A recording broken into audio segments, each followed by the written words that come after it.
of Scrutiny panel, to all our guests in our virtual meeting room, everyone in the council chamber, and to everyone watching online.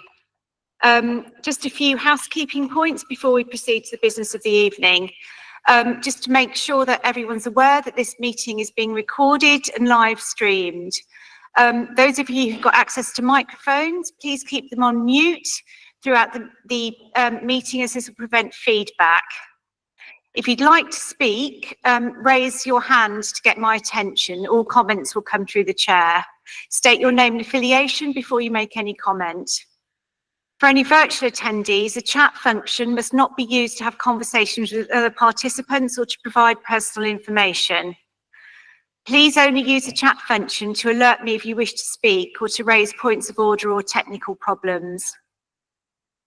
This is a formal meeting of Hackney Council. Please note the press may be in attendance and the rights of the press and public to record and film the meeting will apply. So moving on to the main agenda for this evening, apologies for absence. I've been notified of one member apology, Councillor Potter. Are there any others? No, thank you. Any officer apologies? I haven't been notified of any. No, thank you. Any other apologies? No, thank you.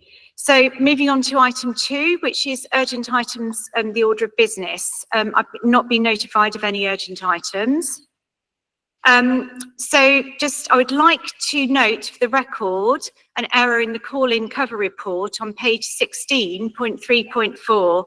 This states the names of the councillors who called in this decision, in erroneously citing Councillor Binnie-Lubbock, who's actually a member of the panel, and should read Councillors Garbett, Davis, Pembury, Turbet-Delof and Rout. So those are the true names of the calling councillors. So welcome to you all. So the scrutiny meeting this evening is a special meeting following a call-in of an executive decision of Hackney Council. Hackney Council's constitutional call-in procedure states that the scrutiny panel will hear from the lead requester, the cabinet councillor within whose portfolio this decision rests, and in the case of a delegated officer decision, the officer who took the decision. It's the discretion of the chair scrutiny panel to allow any other persons to be heard at the meeting. As part of the scrutiny function, also in my role as chair of scrutiny panel, I'm always keen to hear directly from members of the public and to give residents a platform to contribute to the council's decision making where possible. We feel that's an essential part of scrutiny. Although we welcome and encourage participation from members of the public, this meeting is a formal meeting of the council held in public and not a public meeting, and that's a crucial distinction. The call-in process this evening is focused on specific procedural grounds outlined in the call-in procedure rules and the monitoring officer's report. At previous call-in meetings, scrutiny panel has permitted other members of the public to make relevant contributions and to answer questions. An example is the recent call-in in relation to schools closure, where there's a number of contributions from parents. Prior to this meeting, scrutiny panel received a request from one of the calling councillors, Councillor Garbett, to bring 3 residents to allow them to answer questions. We've also received 2 further requests from another resident, the National Federation of the Blind UK, to attend and speak at this meeting. At my discretion, I decided to allow all these requests, particularly as I felt the contributions are potentially relevant to whether the proposals are in the residents' interests. Members of the panel have received a number of emails questioning this decision over the weekend. In the light of this situation, I've seriously considered limiting all contributions from residents and restricting participation in the meeting to calling councillors and the officers who are responding, as is my right of chair, and this is something I've discussed with the monitoring officer. However, on this occasion, I'm not going to do so, given that there is a genuine public interest in this decision, and I don't think that would contribute to the overall fairness of the evening. Just to remind people again, this is a formal meeting of the council, and to remind everybody, both here in the chamber and the public gallery, we have a right to expect all participants to be treated with courtesy and respect, that all contributors should be able to present their case without interruption, and to listen to the views of others respectfully. Contraventions of this may lead to the meeting being halted, and if necessary, members of the public the public gallery will be cleared. If the public gallery is cleared, this will include members of the public permitted to speak at the meeting as well. Having said all of that, I'd like to really warmly welcome everyone to this meeting this evening, and thank you for your participation in our local democracy, and let's have a really good discussion of this important issue. We're now moving on to item 3 of the agenda, declarations of interest. I'll start, although it's not strictly a declaration of interest. I'm on the mailing list of Hackney Cycling Campaign, and I've cycled in Hackney and many other parts of London in a variety of conditions for over 30 years, so I do have some personal experience of this issue. I'm now going to call another members, Councillor Hayhurst. I'm a councillor for Hackney Central where this sits. My only material comments on this is I did brief a local ward meeting in relation to it. I don't believe I expressed a view on it. I'm looking at the gentleman to the right of Councillor Garbett, who I believe was there at that meeting, so please let me know if you think in any way I did and I should recuse myself. I don't think I did. I think it was very much a briefing situation, but I just want to be above all forms of proprietary in terms of making that clear. I don't believe I've expressed a prior view of the situation. Councillor Hayhurst. No, Councillor Binnie-Lubbock. Just a non-pecuniary interest in that I am a member of the London Cycling Campaign, which I believe makes me also a member of the Hackney Cycling Campaign. I'm also a cyclist within London, have been since I was a young man, and I have almost been involved in a serious accident where 2 vehicles T-boned each other within a couple of metres of me on this particular junction. Sorry to hear that. Thank you. Councillor Conway. Chair, I am also a councillor in Hackney Central. Councillor Conway. So now to move on to the Councillor. Yeah, I'm the council's disability and inclusions champion. Yeah, Councillor Garbett. And just to declare that I'm a keen cyclist. I also recently had my bike stolen. There's a lot of it around. I'm a slightly mad cyclist. Thank you. Any more declarations of interest, or should we move on to item 4? Okay, so moving on to agenda item 4. This is a call-in of the executive decision, CES 382, in relation to Amherst Road, Pembury Circus transformation. So we've got one, so a key element to the scrutiny decision function, as I've sort of covered a little bit earlier, is to consider the call-in of an executive key decision. This call-in meeting relates to the executive decision CES 382 Amherst Road, Pembury Circus transformation. This was a delegated officer key decision taken by the Assistant Director of Streetscene. The decision was published on the 14th of October 2024. A call-in notice was received within 5 clear working days of the date of the decision being published, supported by Councillor Zoe Garbett, and the lead councillor, and 4 other councillors, namely Councillor Liam Davis, Councillor Claudia Turbet-Delof, Councillor Pemru, and Councillor Penny Rout. I think you're all here this evening. Thank you for coming.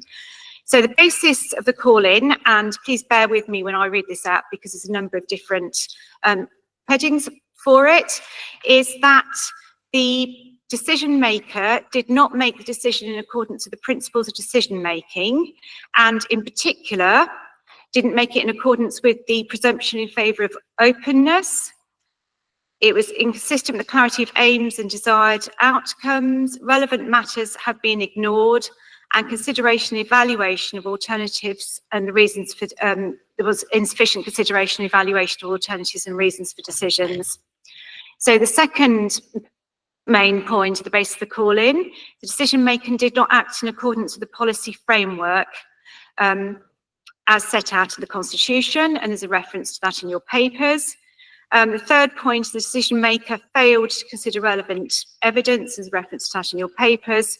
And the fourth point is the decision would not be in the interest of the borough's residents, and a preferable alternative decision could be adopted. Please note that at this stage, the lead calling councillors may not seek to introduce any additional information and explanations, but the presentation will be based upon the reasons given in the call-in report on pages 21 to 47 of the papers. And I would say generally that as this, the purpose of this meeting is to consider the call-in representations, that please could all contributions be focused on addressing them rather than any other matters that you've got on your mind. So thank you.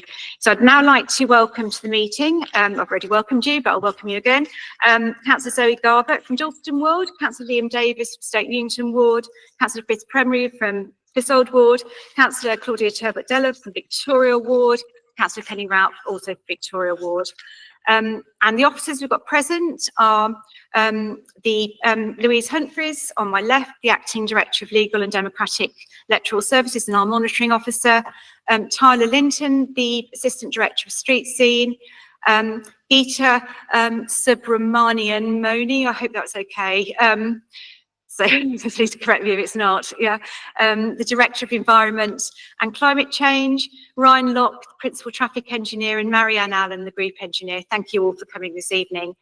And additionally, we've got in the chamber Mayor Caroline Woodley, Councillor Sarah Young, the Cabinet Member for Climate Change, Environment and Transport, Councillor Chris Kennedy, Cabinet Member for Health and Other Services, Councillor Fajana Thomas, Cabinet Member for Community Safety, he's not here, but maybe online. Councillor Kay's online. Councillor Robert Chapman, Cabinet Member for Finance, and Ricardo Hyatt, who's also, I think, online, the Group Director for Climate, Homes and Economy.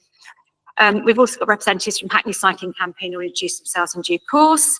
Andrew Hodgson from the National Federation of the Blind, and local Hackney resident Vincent Stops. And then we've got virtual attendees, Josephine Sturkidius, Senior Laureate General Litigation and Public Realm, and Pranal Kapadia, Senior Transport Planner. So I will now invite the calling councillors to speak. So Councillors Zoe Garbett and Councillor Claudia Turbet-Delof, you can do it in whichever order you want to. Please note that you've got up to 10 minutes for your presentation. Thank you very much. Thank you very much, Chair. I want to start by acknowledging how important tonight's decision is and how this decision how much this decision means to lots of people in this room as well as residents in the local area. As is set out in our constitution, using the call-in mechanism should not be used lightly. The councillors who have come together to call in this decision are responding to concerns raised to us by our constituents, and we are acting on evidence that's been presented to us about the way that this decision is taken and to highlight the disastrous consequences of continuing with this decision as is. Which is why I'm glad that Scrutiny councillors will be reviewing this decision. And we are confident that after your review of this information presented in the call-in and this evening, you will agree with that the decision requires further reconsideration or else risks moving forward with a decision that was not taken openly, has ignored relevant matters, and has ignored a best practice alternative, a decision which is not in accordance with the council's policy frameworks and is not in the best interest of residents. Going forward with this decision condones a junction which will fail Vision Zero guidance for decades and embeds risk of serious injuries and death on our roads. Scrutiny panel, we are not expecting you to be experts in safe road design, but if warnings from experts are ignored, you do share the responsibility for the decision taken. This is your opportunity to consider whether you truly believe that all has been done to deliver the best Vision Zero child-friendly design in line with our transport and climate policies. And if you have any doubt at all, I implore you to refer the decision to Cabinet or full council so the appropriate processes can be followed and the best, safest decision can be made. We are challenging this decision on four grounds. The call-in document makes the case clearly for each of these grounds, and Councillor Turbet-Delof and I will cover these between us. The call-in is a challenge to the design of the Pembury Junction, not of the full scheme, and I wanted to stress that the traffic orders in the decision will remain in both cases.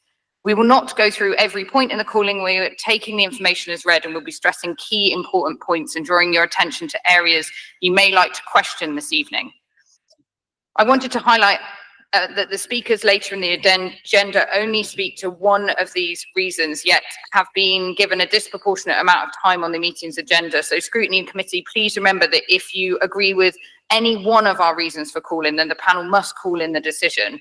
Alongside us as councillors today, we have a traffic engineer, a resident rep with lived experience of the Crossing and 1 representative from Hackney Cycling Campaign, and these speakers have been given 5 minutes in total, so they will rush through their points, but please.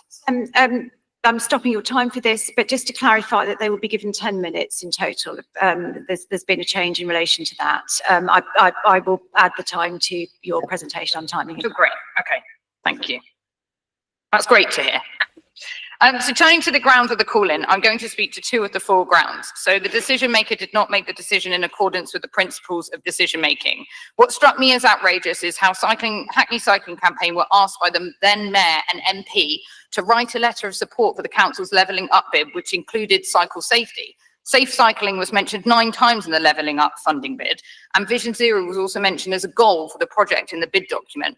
Yet the council now claims in the decision document that it's a town centre scheme and not a safe cycling scheme. It's one of many examples that we lay out today about the lack of openness, point 4, as well as the lack of clear aims and desired outcomes, point 5. To note, Hackney Cycling Campaign have since said that they would not have supported the bid if they'd seen this final design. From information in our call-in, you'll see that the Vision Zero compliant design, so the green one that we've handed round, has not been assessed sufficiently. The call-in asks if we believe that a preferable alternative decision could be adopted, and we do. There is a preferable alternative Vision Zero compliant decision. This has been made available to the decision maker in July this year, but insufficient effort was made to explore it. The council must demonstrate that all alternatives are being considered, yet there's no consideration of this layout remotely similar to the Vision Zero design contained in the key decision document. Further, the decision maker did not measure the 2 designs against the standard objective quality and safety assessments available for junction design where cycling is present. This shows that relevant matters have been ignored, point 6, and that insufficient consideration and evaluation of alternatives, point 7, was also ignored. The decision maker, so the point B that I'll speak to now is the decision maker did not act in accordance with the council's policy framework. So the decision goes against numerous council policies, but particularly the local transport plan, as well as the Mayor of London's transport strategy, as well as our own climate action plan and child-friendly policies. As councillors, you'll know that Hackney's policies on cycling talk about widening access and increasing numbers. This decision will do the opposite. A lot of the justification for the council's decision include general attacks on safe cycling infrastructure, which contradict this policy. Safety isn't a nice to have, it's fundamental to the council's responsibility as a highway authority. You'll hear from Claudia, our resident, about the real world impact of the design that does not prioritise safety. I'll now hand over to Councillor Turbet-Delof for a further calling grounds. Thank you, Councillor Garbett. And just to reiterate, this calling is a challenge to the design at Pembury Junction, not to the full scheme. We're in full support of the initiatives to bring about a long-awaited overhaul and update to the Hackney Central Town Centre. But it must be in a way that listens to all concerns raised over the design of such upgrades before a final decision is being made. And it must also fulfill all of the interests of Hackney residents. And that's why we're here today.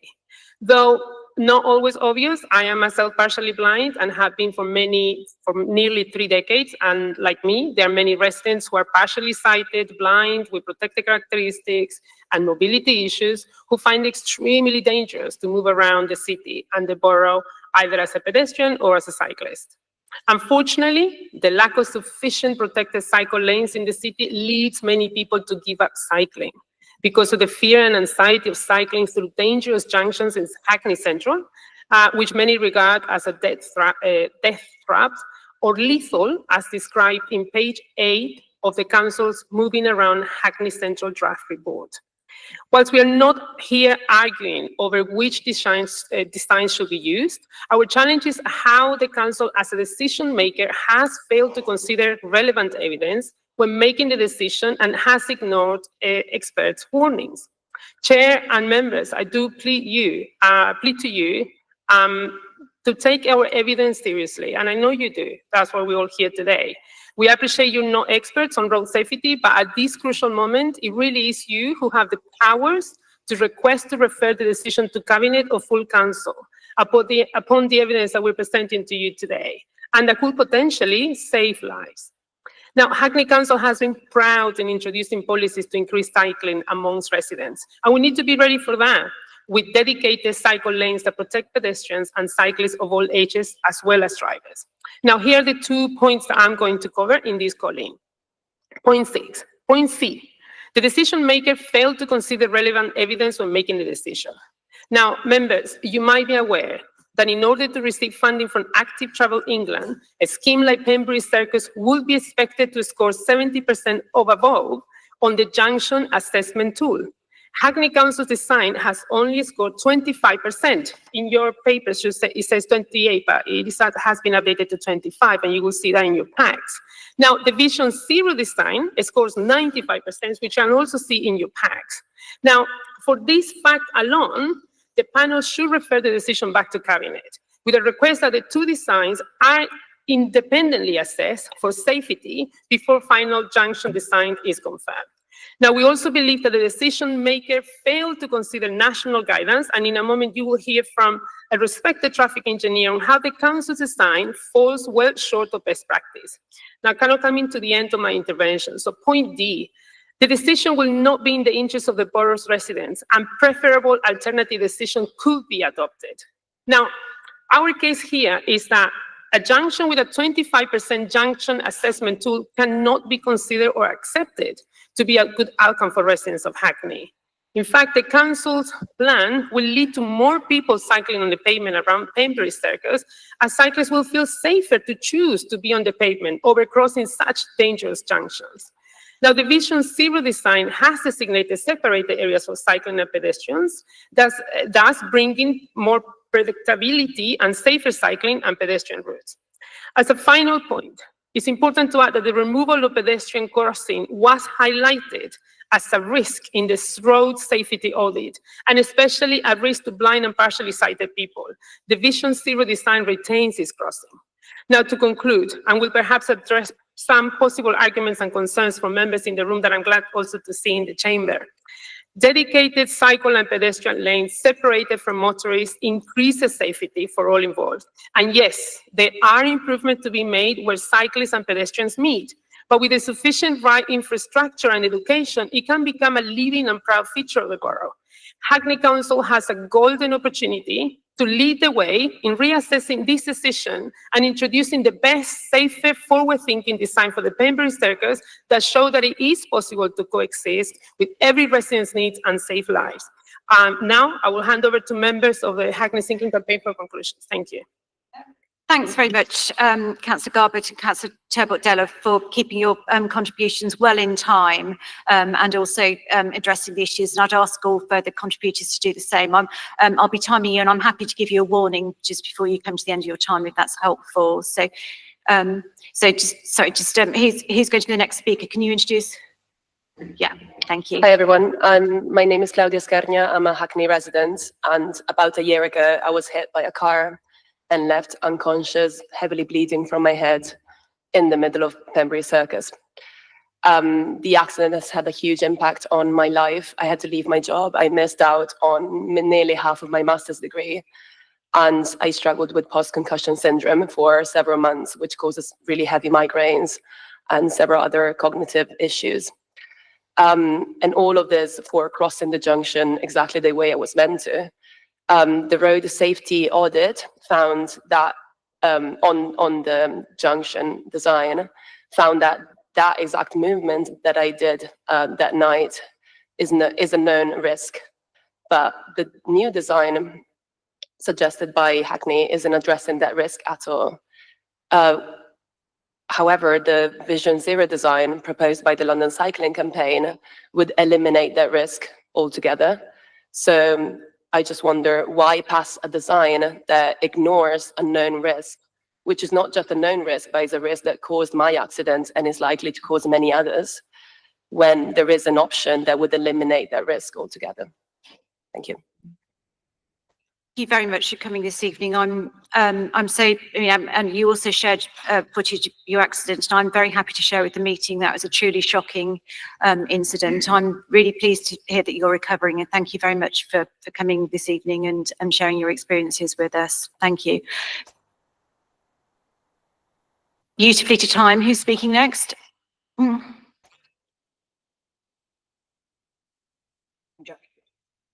Thank you, Chair. My name is Mark Philpott. I'm a chartered civil engineer with 30 years of experience, including highways and sustainable mobility design, and I work in the independent sustainability mobility design specialist. I hold 3 professional fellowships with the Institution of Civil Engineers, the Chartered Institute of Highways and Transportation, and the Institute of Highway Engineers, respectively. I'm also a member of the Transport Planning Society and associate member of the Society of Road Safety Auditors. I've had a look at the casualty data for the junction, and in the last 10 years to December 2023, there have been 88 injury collisions, of which 13 were serious. The most vulnerable are overrepresented, with 18 involving cyclists, 9 involving pedestrians, and 16 involving motorcycle riders or passengers. The cyclists, 5 of those collisions involved serious injury. It is reasonable that from an injury collision perspective, the junction currently works poorly for everybody, especially the most vulnerable. It's not just about the recorded injuries, it's also about the risk which the complexity of the junction adds to. It is also about subjective safety, and there is no doubt that the junction is subjectively unsafe for cycling. Although pedestrians have controlled crossings, the layout is nonetheless awkward for walking, and especially wheeling. Given the council secured a significant budget for the project, there is an ideal opportunity for a complete redesign of the space. And given the objective and subjective safety issues, cycling should be at the heart of such a design. The council's preferred design certainly improves the layout for walking and wheeling on 4 of the junction arms, plus that diagonal crossing. However, the loss of the Amherst Road crossing is a reduction in the level of service and creates a safety risk where people will still cross on the desire lines. Paragraph 17 of the scheme description of the key decision report suggests that this omission is for motor traffic capacity reasons. From a cycling perspective, the council's preferred design does little for cycling safety, accessibility and convenience, and builds in risk for the future. The council design relies on cyclists mixing with motor traffic, which countless market research surveys reveal as being highly unsatisfactory for many people. Put simply, people wish to be protected and feel protected from traffic unless flows are low.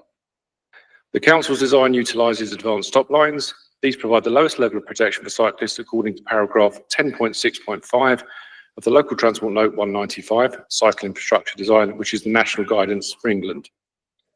The council has also decided to provide some arms with early release, which is one step above advanced stop lines in the same guidance. However, paragraph 18 of the scheme's description in the key decision report suggests that only Dalston Lane South and Pembury Road shall have an early release of only 4 seconds due to motor traffic capacity. Advanced cycle lanes and advanced stop lines and early release only provides assistance for cyclists who enter the area at a red signal. They provide no protection whatsoever green signal is running. The council design also makes use of mandatory cycles lanes, which are painted lanes for 4 of the arms. Such lanes can lead to poor positioning when mixing with traffic, and they draw cyclists into the near side blind spots of large vehicles. The general layout of the junction, as designed, will be difficult for many people cycling to negotiate, and it has predictable collision risk associated with it.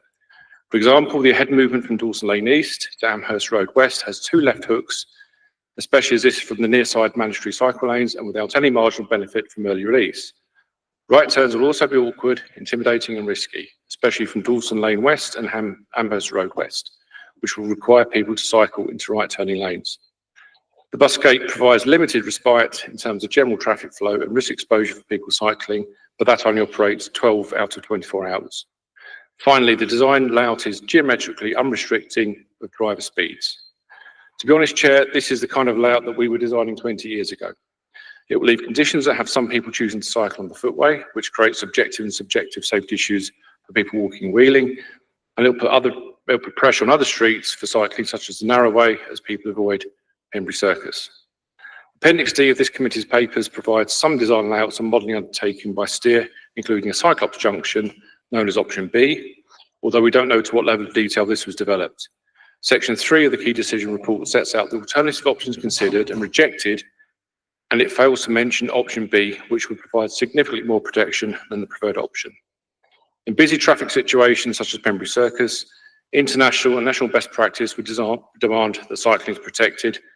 Such arrangements are common across the world and increasingly across the UK. London has circulating cycle stage junctions which protect people cycling, and the closest in Malvern Forest, just 2.5 kilometres away from this particular site. As well as taking note of my comments, I also recommend that the councils read the Stage 1 road safety audit for the project, which I'm sure has been undertaken, as the issues I raised will surely have been noted there too. The location demands a solution which separates cycle traffic from motor traffic, maintains a clear walking wheeling space, and which will enable the fullest range of people to cycle for years to come. Thank you, Chair. There'll obviously be an opportunity for people to ask you questions. Yes, next speaker, introduce yourself and your organisation. Thank you. Hi, my name's Garmon up Garth. I'm the coordinator of Hackney Cycling Campaign. How long do I have, please? You've got up to 4 minutes. 4 minutes, Yeah, great, the remaining time for this slot. Okay, thank you, Chair. So Hackney Cycling Campaign have been around for about 4 decades. We have never campaigned this hard on any particular scheme since I've been a member and since anyone I know has been a member.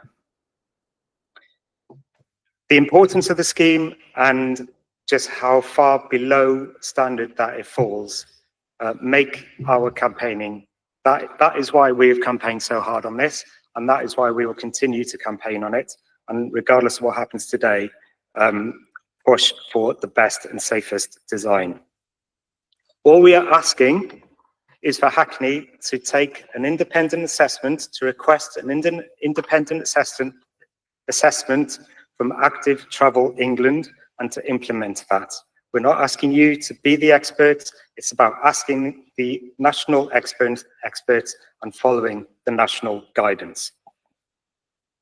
So when there is an alternative design available, how can the council justify spending millions on a junction that doesn't even attempt to achieve Vision Zero? Where the council's JAT scores, the Junction Assessment Tool scores, and why are they not considered as part of the decision making? Do the 1,500 cyclists who cycle through the junction at the minute today, do they not deserve safety features that are the best in class, rather than ones that the Department for Transport have labelled as inadequate? Why would the council implement a scheme that a Hackney cycling instructor says is not safe for children? Why are the council removing a pedestrian crossing that has been highlighted as a major risk in the road traffic assessment, and that is being removed? You will hear later, I'm sure, that the alternatives, that the council's proposed scheme is better for pedestrians. It removes a crossing along a 3-lane road. 15 cyclists have been injured on this junction in the last 7 years. We've heard from one of them tonight. What will the council's defence be when the next cyclist is inevitably injured here? We know that there is a better, safer design available. On the piece of paper that was handed out, 25% as a JAT score. That is, if you had a current junction with that kind of score, it should be top priority to remove it, to redesign it. There is a design available, which is completely safe, 95%, every movement being safe. What the council proposing will not have any impact on the movement that Claudia had. That will happen again to somebody else at some point. There is a better design available, and I'll just finish with a quote from Chris Boardman. So if you, who is the National Active Travel Commissioner, if you build the old way, you kill 10% more people than doing nothing. The council's design, many of those interventions they're putting in, that is the old way. And you get no increase in cycling levels because it doesn't make people feel safe. If you build to national guidance, LTN 120, properly and continuously, i.e. the Vision Zero compliant design that we have presented, you get between a 20 and 50% increase in cycling, and you halve the number of deaths. At some point, that is likely to come back in court. You actually knew that this was the case, and you went ahead and built it substandard. End of quote. That is a decision, and we are merely asking that the council request an independent assessment from the national experts on design. Thank you. Thank you very much. And obviously, if you remain, because I'm sure there'll be questions and discussion later. So I'll now ask Andrew from the National Federation of the Blind UK to speak on behalf of residents who are blind in Hackney. Welcome to the meeting, Andrew. Thank you very much for taking the trouble to attend this evening. And let me know if you need any assistance in accessing your equipment, the audio equipment. Good evening. My name is Andrew Hodgson. I have been blind from birth with no usable sight since I was 18. I was trained at school to get around using a long cane and long white cane, and moved to London when I was 25, and have been getting around independently, particularly in West London, for the past 44 years. I joined the National Federation of the Blind, UK, NFBUK, in 2011, and was president from 2016 to 2023, and I still remain a member of our executive council. We are a campaigning organisation of blind, deafblind and partially sighted people, and have in recent years particularly concentrated on issues protecting the rights of our members to get around independently. NFBUK is supportive of the council's Pembury Junction proposals insofar as they keep cyclists and all sorts of legal and illegal e-micro mobility vehicles like e-bikes off the pavement. Blind people don't want to see cyclists routed onto and through the pavement. They want the pavement to remain a safe space to walk. Blind people can and do travel independently, but they cannot hear or see cyclists, nor can they deal with the chaos of which is often associated with cycle lanes routed through the pavement. The proposals of Hackney Cycling would mean a chaotic, confusing and disorientating environment for blind, deafblind and partially sighted people. We understand that the scheme has a two-way cycle lane across the pavement. We are also aware many cyclists and micro-mobility users ride the wrong way on a one-way cycle lane, making them, for all intents and purposes, a two-way route for them to use at will. The proposed layout also means cyclists will not remain the cycle lane and will cut the corners off on the junctions and ride across the pavements in both directions. The proposed scheme from Hackney Cycling has an overload of tactile paving with 32 sets of tactile paving, whereas the proposed council scheme only has 12 sets, which is much simpler and easier to understand when using a white cane or a guide dog. It is essential to keep tactile paving to a minimum, and it is laid, if it is laid correctly, to ensure blind people can use it effectively to get around and from pedestrian crossings, and to stop them walking into the road and into danger. Blind people using white canes and their guide dogs wouldn't be able to detect the cycle lane unless it had at least 60mm curb, with higher curbs preferred, with drop curbs to allow wheelchair access and off the pavement. There is a grave danger that they and their guide dogs will likely walk into the bike lane. However, having this curbing running through the pavement, separating the bike lane from the main crossing, is confusing and disorientating to a blind person when trying to navigate this area independently. There will be a sensory overload of curbing and tactile information, which is too much when we already have to concentrate hard on keeping ourselves and our guide dogs safe using this area independently.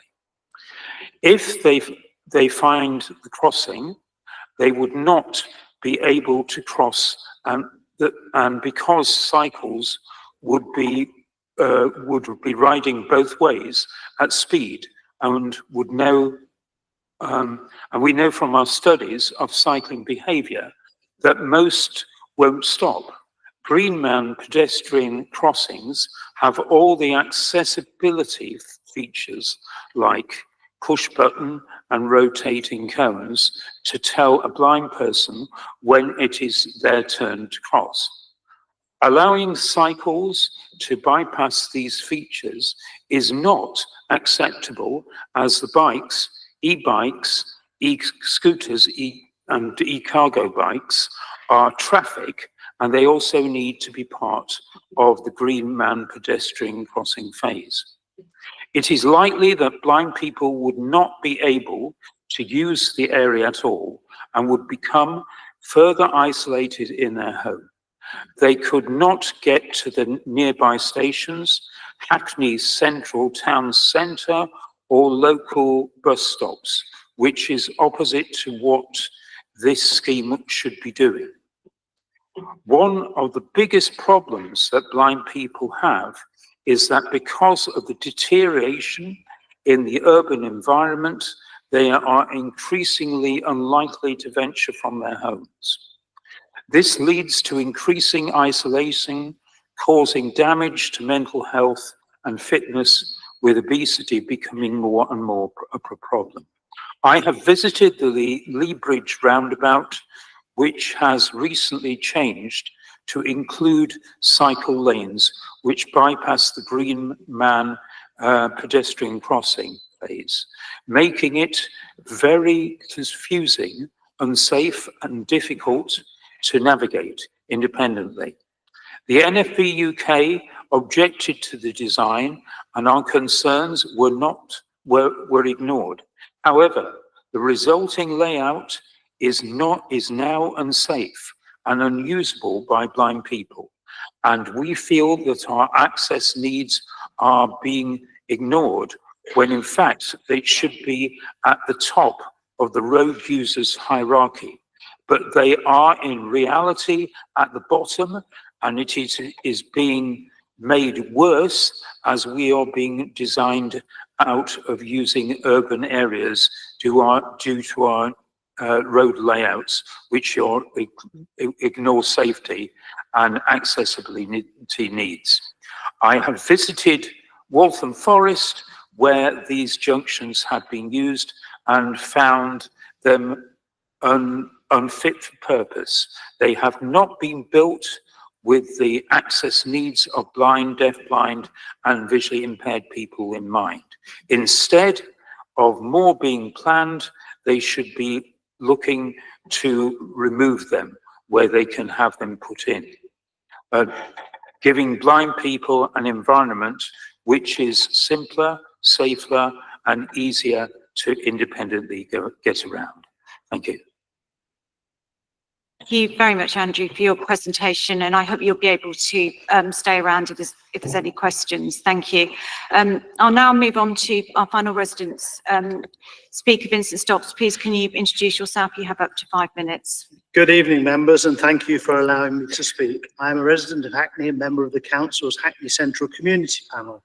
I represented Hackney Central between 2002 and 22, and I know the history of this proposal.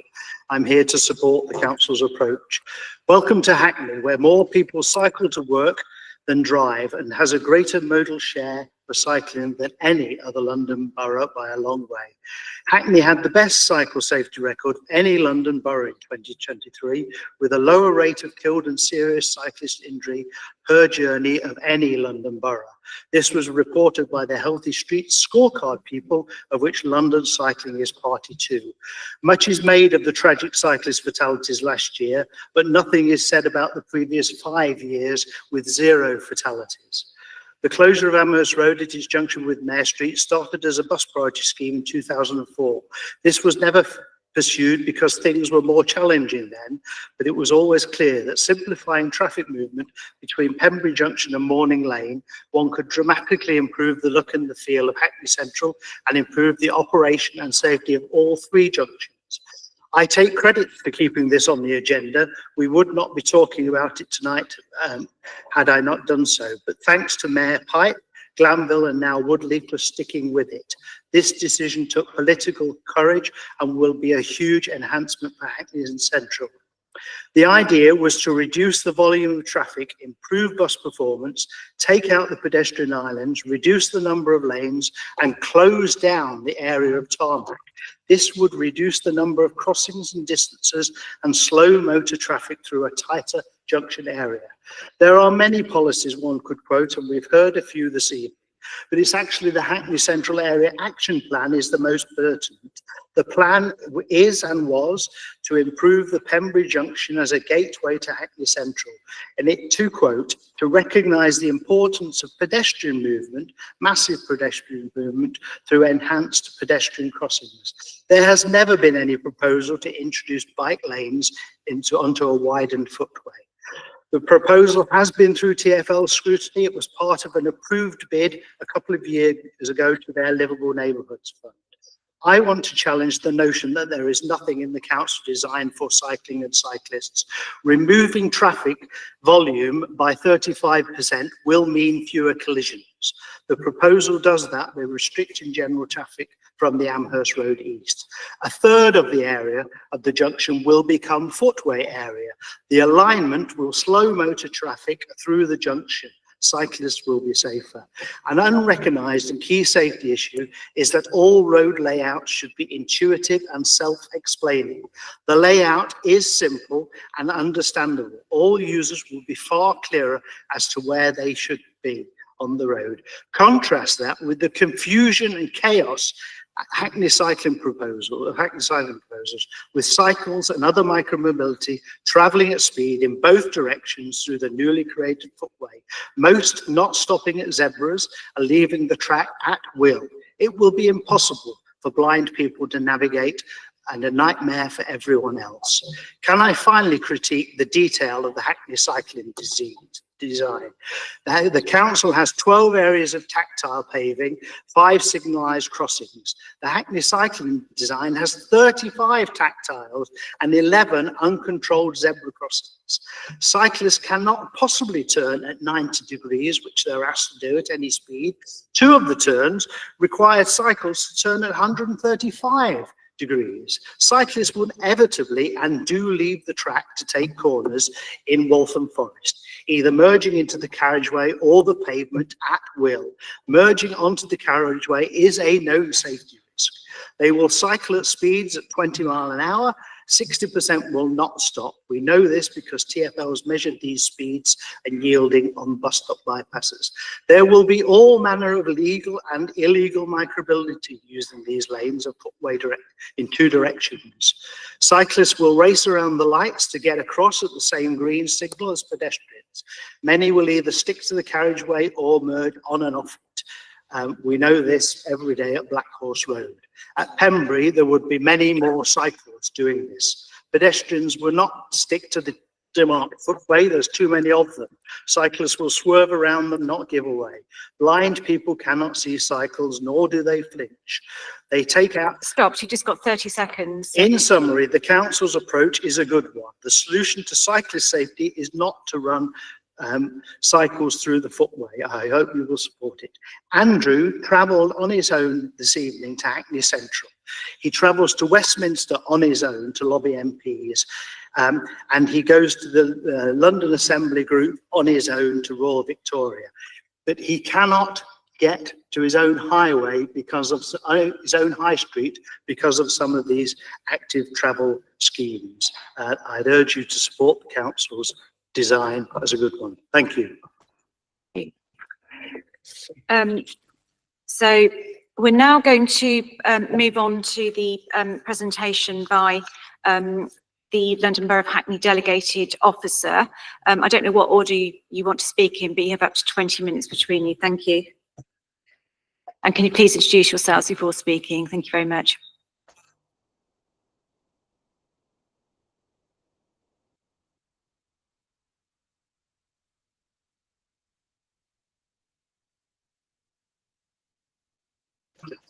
That's it. Okay. Thank you very much. Good evening. I'm Tyler Linton. I'm the Assistant Director for Streetscene. I'm responsible for the key decision that was taken last month regarding this scheme. First of all, I'd like to say thank you very much for the opportunity to discuss this. It is an important topic, and it's something that clearly there's a wide variety of interest in. I'd also like to thank the stakeholders who've given us your time tonight as volunteers. We're all working towards the same thing to improve the streets of Hackney, and I appreciate that. It's a privilege to work in Hackney with such dedicated stakeholders. I also want to acknowledge our guests who are here, who've directly experienced the awful impact of road traffic collisions. I can't imagine the devastating impact this has had on you. And the council and myself do not accept that road casualties are acceptable or unavoidable. And we are committed to Vision Zero to eliminate road deaths and serious injuries by 2041. This will take sustained multidisciplinary work, but I want to assure you that we're committed to this. I also want to assure you that when we talk about casualties, these are not statistics to us. Each casualty is an individual, and it's something that we never lose sight of. I've read through each of the casualty reports of this location. For everyone who's been hurt, I know their age, their gender, time of day, and I always imagine them as a person traveling through this space when I'm reading those reports. We are working to make Hackney's roads safer. I appreciate that there's a difference in opinion in the room about how best to go about that. I must stress that our proposals for Pembury Circus are transformative, and they will make it safer for cyclists and pedestrians than it currently is. We know there's a strong and often differing views on any highway scheme, and in particular on this one. Developing proposals is a balancing act. We have to weigh up different considerations and needs based on technical data, professional judgment, several different guidelines, not just the ones that we talked about tonight. There's a huge number of technical guidelines, some statutory, some advisory, and most importantly, informed by public engagement. And what I want to talk about tonight is the process that we've gone through to arrive at the proposals that we've put forward. I have the same quote from Chris Boardman. I think it's on YouTube, so it's available to anyone. What he actually said was, stuff done the old way, which is a white line, 75 centimeters out from the pavement, and can't do junctions. This is not at all what we're proposing. I agree that a paint-only proposal such as that is not appropriate. As a reminder, what we're proposing is to reduce motor traffic. Our estimates of 35% of the junction, reallocate a quarter of the carriageway space away from motor vehicles. That means slowing traffic down because the junctions will be tighter, and guide them more predictably through the junctions. Every arm of the junction is narrower. The carriageway space is narrower. More pavement space and narrower roads means that we can remove islands, pedestrian islands, simplifying crossings for pedestrians, and also making the space more simple and intuitive to use. There's fundamental changes to the signal arrangements with an all-green phase for cyclists. There's a number of changes. It's illustrated in the decision report by the number of traffic orders that are put forward. There's 14 different. These are fundamental changes to the space. This is not what Chris Boardman was talking about with 75 centimeters of white line. To arrive at this proposal, we followed a robust and open process, not just in terms of technical assessments and quality assurance, but also crucially public engagement and listening. It's been informed through a multi-stage public engagement starting in 2019 and includes a detailed communications and engagement strategy. When there's clearly disagreement about the nature of a design, it is imperative that the council speaks to as many people and listens to as many people to inform the work. It's also worth just taking a step back and looking at the decision itself. The decision is actually to proceed to the statutory process of advertising that necessary traffic orders. The decision leads to another stage of consultation. This is a formal statutory process that's set by the local authority traffic order regulations 1996. It sets out what we need to do at the next stage. And just to summarize what that is, we need to put a certain number of advertising in a local newspaper. We need to put up street notices, and we need to directly engage with statutory consultees, such as emergency services, other local authorities, TfL, and such organizations, if any, representing persons likely to be affected by any provision in the order. And we have, by custom and practice, used that to include Hackney Cycling Campaign as a statutory consultee. What this means for this meeting is that while I view the proposals put forward in the decision are the ones that align most closely with what we're trying to achieve in relation to the particular junction, next step is to proceed to statutory consultation. Through that process, and by considering any further objections and information received, only then will I be able to come to a final conclusion to the traffic management orders. So there's another step in the process at which time I can consider new information that is supplied in the form of a representation that I did not have at the time of the previous decision. To ensure fairness, the second point, this is very important, to ensure fairness, openness, and transparency of this process, other individuals and stakeholders will have an expectation of what this process entails. And the process is designed, both our own approach as well as through the statutory process, to provide open and equal access to make a representation and be heard. In short, we have an obligation to provide an opportunity for anyone to comment on the proposals. This builds on the work that we've already done. And taking the circumstances for the call-in in order, I think we can go into that in a little bit more detail. The first circumstance of the call-in was around openness, aims, and desired outcomes. As noted in the monitoring officer's report, this decision is part of a series of other decisions, linked cabinet decisions. Not only have we followed an open and transparent process, but we set out in public what that process was going to be before we went and did it. In April 2023, Cabinet adopted the town centre strategy, which had already been informed by extensive consultation engagement. And this decision also accepted the money for the Levelling Up Fund, which this scheme is part of. Subsequently, in December 2023, Cabinet made another decision. This is in the public, and this clearly sets out the next steps for developing the scheme further.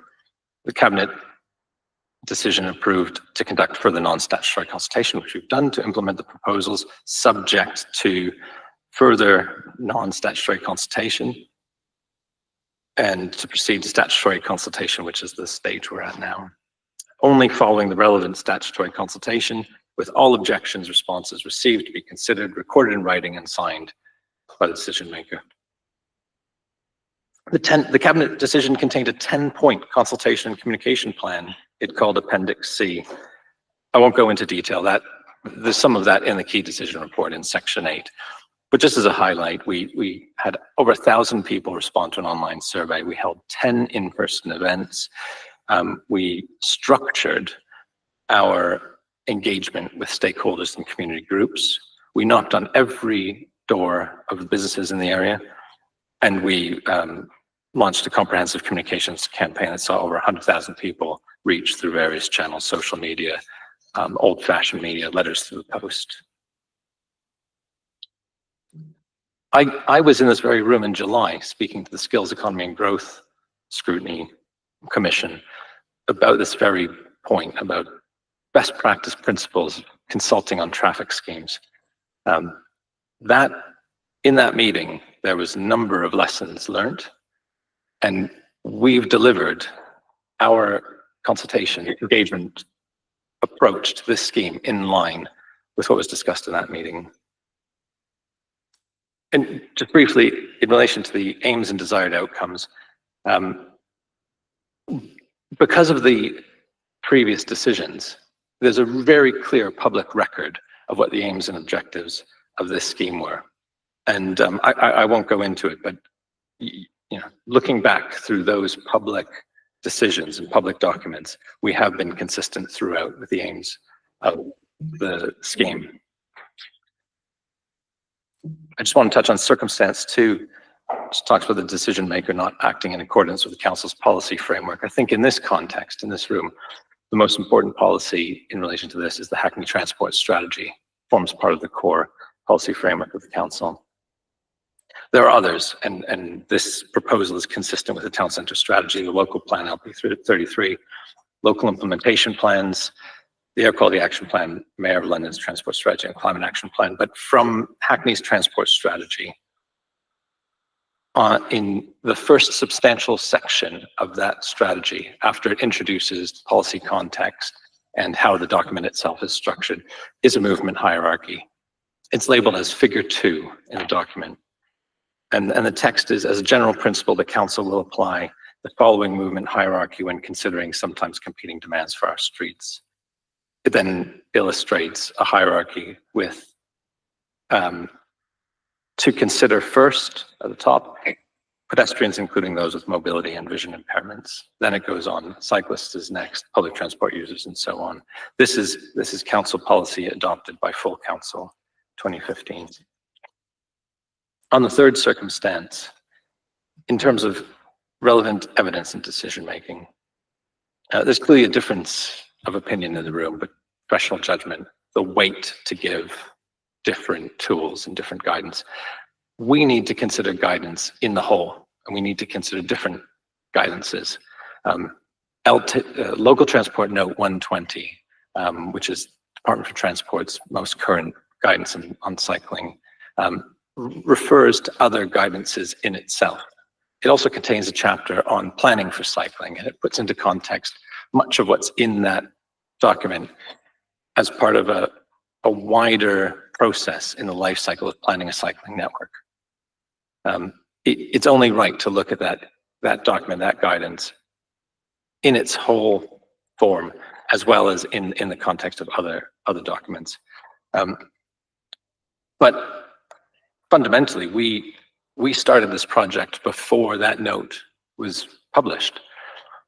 We've been looking at Pembury Circus for a long time, but this project in earnest started with a livable neighborhoods bid in 2018. It was Transport for London funded before the pandemic, and that came with its own project management framework and project assurance framework. It's Transport for London's livable neighborhoods gateway framework.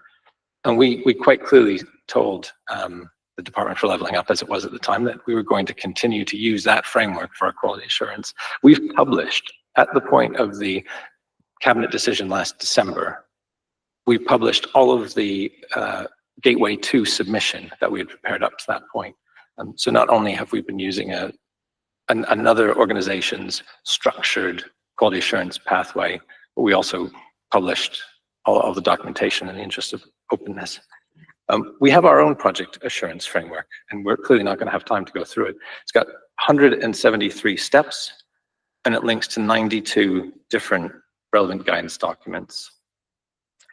But if there's a question about whether or not I've considered the evidence put forward by stakeholders, I certainly did. We met with the Hackney Cycling Campaign in the winter. They put forward their view that there should be protected separated cycle lanes at this junction. And we went away and asked consultants to draw up a scheme that met that brief. We considered it. We conducted a multi-criteria assessment with different independent evaluators, some from the consultancy, some from different departments within the council that have different points of view. And on balance of factors, pedestrian priority and placemaking being some of them, I decided to proceed with a simpler pedestrian-focused design. Subsequently, the HCC produced their own alternative design in July. I considered that as well, And I sent a comprehensive email back to them, as well as having a meeting before making a decision and following up on the meeting with an email. We can't go into the details of that. That email exchange would take up more time than I have. But it's just to put guidance and tools like the Junction Assessment Tool and Local Transport Note 120 in the context of wider considerations that we need to balance. It's a balancing exercise. There are other voices, other tools, other approaches, as well as commissioning a design built on similar principles to what was put forward in the consultation. We also looked at the safety records of other junctions of this type, CCS junctions. The junctions came from Hackney Cycling Campaign to look at. But it's a truth in highways planning that we are aiming towards Vision Zero. But currently, even with a CCS design, a circulating cycle stage design, every one of the junctions that we looked at had casualties, serious casualties. So it is not the case that there is a template design that has a perfect safety record that can be placed on top of this junction. I think that's really important. It is, we have to weigh up a lot of different evidence. Transport for London's Local Note 120 has been mentioned a few times. There's some really important parts of that I just want to read out. In the core design principles, section 1.5.4, this is basically page 1 of the substantial part of the document. Infrastructure must be accessible to all, and the needs of vulnerable pedestrians and local people must be considered early in the process to ensure schemes are supported locally in the long term. The Equality Act of 2010 requires public sector authorities to comply with public sector equality duty. That is fundamental, and that is one of the main things that we have to keep at the top of our mind. I mentioned that we've been engaging with the public since 2019. I've mentioned that we've tried to address the voices of residents in the designs. The top 3 asks from the engagement were air quality, provisions for public and green spaces, and improvements for walk-in connectivity. The design not only delivers on these core asks from the local community, but it also does improve cycling safety. It's a bread and butter design that simplifies the junction, reduces traffic. Building on this, we've done extensive further consultation. I think I've set out the process over a long period of time and how robust and open we've been with the process. But it is true, there's different viewpoints, there's different opinions.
Hello? Can people online hear me through my laptop? Yes, thank you, Councillor Gordon. Yeah, Councillor, Yes. thumbs up. Yes.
We're pausing the meeting for around 5 minutes to try and resolve the technical issues. So if anyone wants to take a comfort break, now's your opportunity.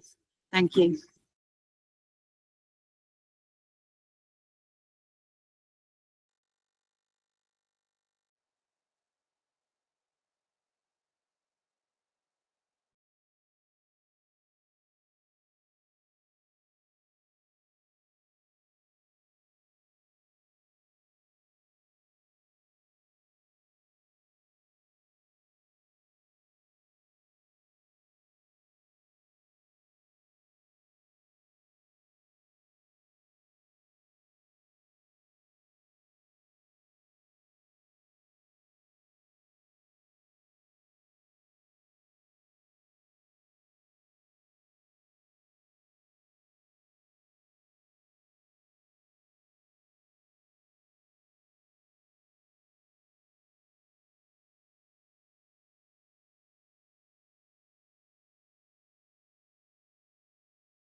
Hello, it looks like we're able to restart. Thank you very much, everybody, for your patience.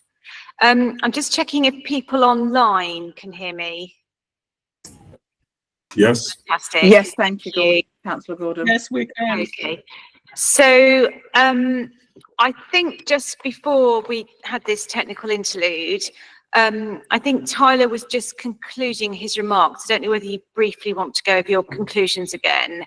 And then Councillor Young, I'm afraid I'm going to have to ask you to repeat your remarks so that everyone online can participate. Chair, do we know at what point it was paused, or should I estimate the last minute?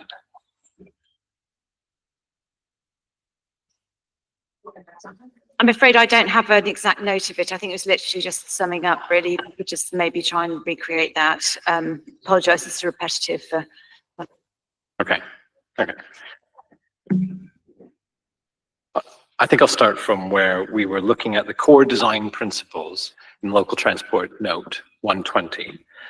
In the first section of this DFT note, it has a series of core design principles, and section 1.5.4 states very clearly that infrastructure must be accessible to all, and the needs of vulnerable pedestrians and local people must be considered early in the process to ensure schemes are supported locally in the long term. The Equality Act 2010 requires public sector authorities to comply with the public sector duty in carrying out these functions. So in weighing up the different elements, the different advice, the different tools, the different guidance in making a decision about the scheme, we must consider accessibility, we must consider the needs of vulnerable pedestrians, and we must inform our judgment through consideration of protected characteristics and our duty under the Equalities Act. I agree that paint on its own is not good enough, and that's why we're transforming the junction. The top three asks from our engagement with the public were improvements to air quality, provisions for public and green spaces, and improvements to walking and connectivity. The proposal we've put forward not only delivers on these three core asks from the local community, but also on improving cycling safety. The scheme has been developed through a robust process involving the wider community, and although I understand there are different views which have been put forward tonight, I think this only serves to underline the complex nature of the decision-making when these views are held so strongly by different groups. Whatever the outcome of the panel's decision tonight, I trust that it takes the same wider viewpoint and recognizes the voices of all those that have contributed to this process and can see the shared ambition of this project and what it can deliver for the residents of Hackney. Thank you. Thank you very much, Tyler. I'll now call on Councillor Sarah Young to repeat her remarks as much as she can. Thank you. I've only got about 4 points to make, so hopefully we'll be able to move on fairly quickly. I wanted to look at this in the wider context of Hackney's approach to cycling and active travel. And active travel is a bit of a techie term, so what that means is walking, cycling, wheeling buggies, wheeling wheelchairs, wheeling children's scooters, all of these different methods of travel. And I should have said at the beginning, I'm a keen cyclist, a member of LCC, and an almost lifelong cyclist who watches with my breath held when my children, adult children, cycle around Pembury Circus. I'm very aware that we want to make improvements there. So the wider cycling context, I think, is really important. Hackney has a transport strategy that runs from 2015 to 2025, so we're nearly at the end of that strategy. And that marked a really significant change in the way that we look at cycling and deliver cycling routes in Hackney. So it moved from quite a piecemeal approach to a strategic approach where we deliver cycling routes looking at the whole borough and the way that they link up. And I think that's really important when you're looking at Pembury Circus, you're looking at it also in the context of all of the other safer cycle routes around it. Since that point, when we launched the transport strategy, we've built over 6 kilometres of segregated cycle lanes, and we are still building segregated cycle lanes. So we've built, I think one's going in right now as we speak. And we built put in 45 kilometres of low traffic roads in low traffic neighbourhoods. So we are really keen as a council to create safer, more pleasant neighbourhoods for people to travel in, whichever way that they are travelling out of their cars. This project has gone through lots of layers of scrutiny. So there's all the scrutiny within the council, but it's also it's gone through the Transport for London Gateway and other independent assessments. So I know there's been talk about Active Travel England's assessment.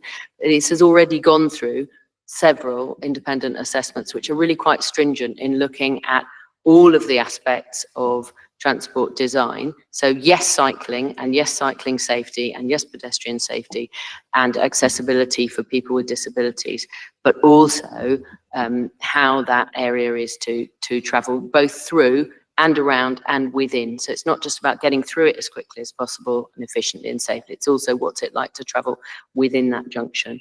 And we've had very thorough feedback from all of those assessments, and all of that feedback is being taken into account.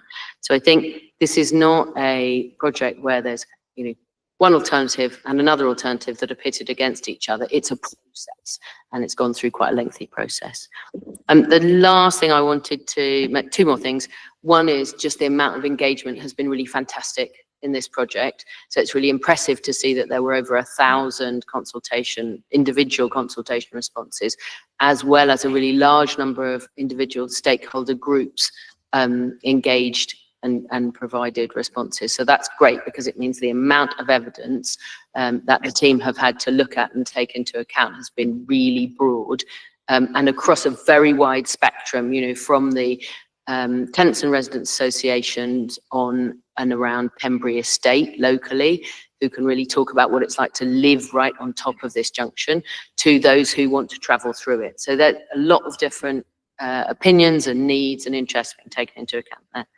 And lastly, just that this is another stage in the process. So we are at the stage where you are scrutinising this draft decision, and then after that, if it passes this stage, there is a statutory consultation. So at that point, there'll be more opportunity for hopefully an even wider range of people to feed in, and for those views and that evidence and those opinions to be taken on board. So this is not the end of the process. This is a stage in a process, which hopefully will end up with a very broad, a really, really good and thorough solution. And just at the end, just to come right back to almost where we started, I think I started off by saying thank you to Claudia for attending tonight. And I just wanted really to repeat that, certainly in my mind, when we're looking at this, is always those people who have suffered, not just at this junction, but at other junctions as well, and how we can avoid that in future. Thank you. Thank you very much, everyone, for their contributions. I think it's been really helpful to hear all these different views. And we're now moving on to the discussion phase, which is timetabled to last up to 30 minutes, and it's going to start with questions from Scrutiny panel. We are very keen to make sure that all relevant points are covered in this discussion. I'm going to start with some questions for the officers, but just before that, I just want to say that I think I'm speaking for every member of Scrutiny panel. I think we all acknowledge that the current situation in Pembury Circus is a very dangerous one for cyclists and other road users, and I don't think that's something that we need to be persuaded of or is contested. I'm looking for any dissent among other panel members, and I'm not seeing any at the moment. So I'm, as far as I can, making that a finding of tonight. So my questions are sort of building on contributions for officers. We're now moving into if this decision goes ahead tonight, and obviously I'm not preempting any decision, there'll be sort of full discussion once we've heard every opinions from all sides. If this decision goes ahead, it's going into a statutory consultation period. And I just really want to sort of play back my understanding of that and hear a little bit more about how that's going to work. So I think I've heard very clearly that that's going to be an opportunity for these designs to be, potentially fed into and altered. I'd really like a sort of response to that, if that is something that emerges from the consultation process, obviously, sort of an appropriate way. So, and the other second question I had is that you have referenced a number of assessments of the safety of the existing Hackney designs.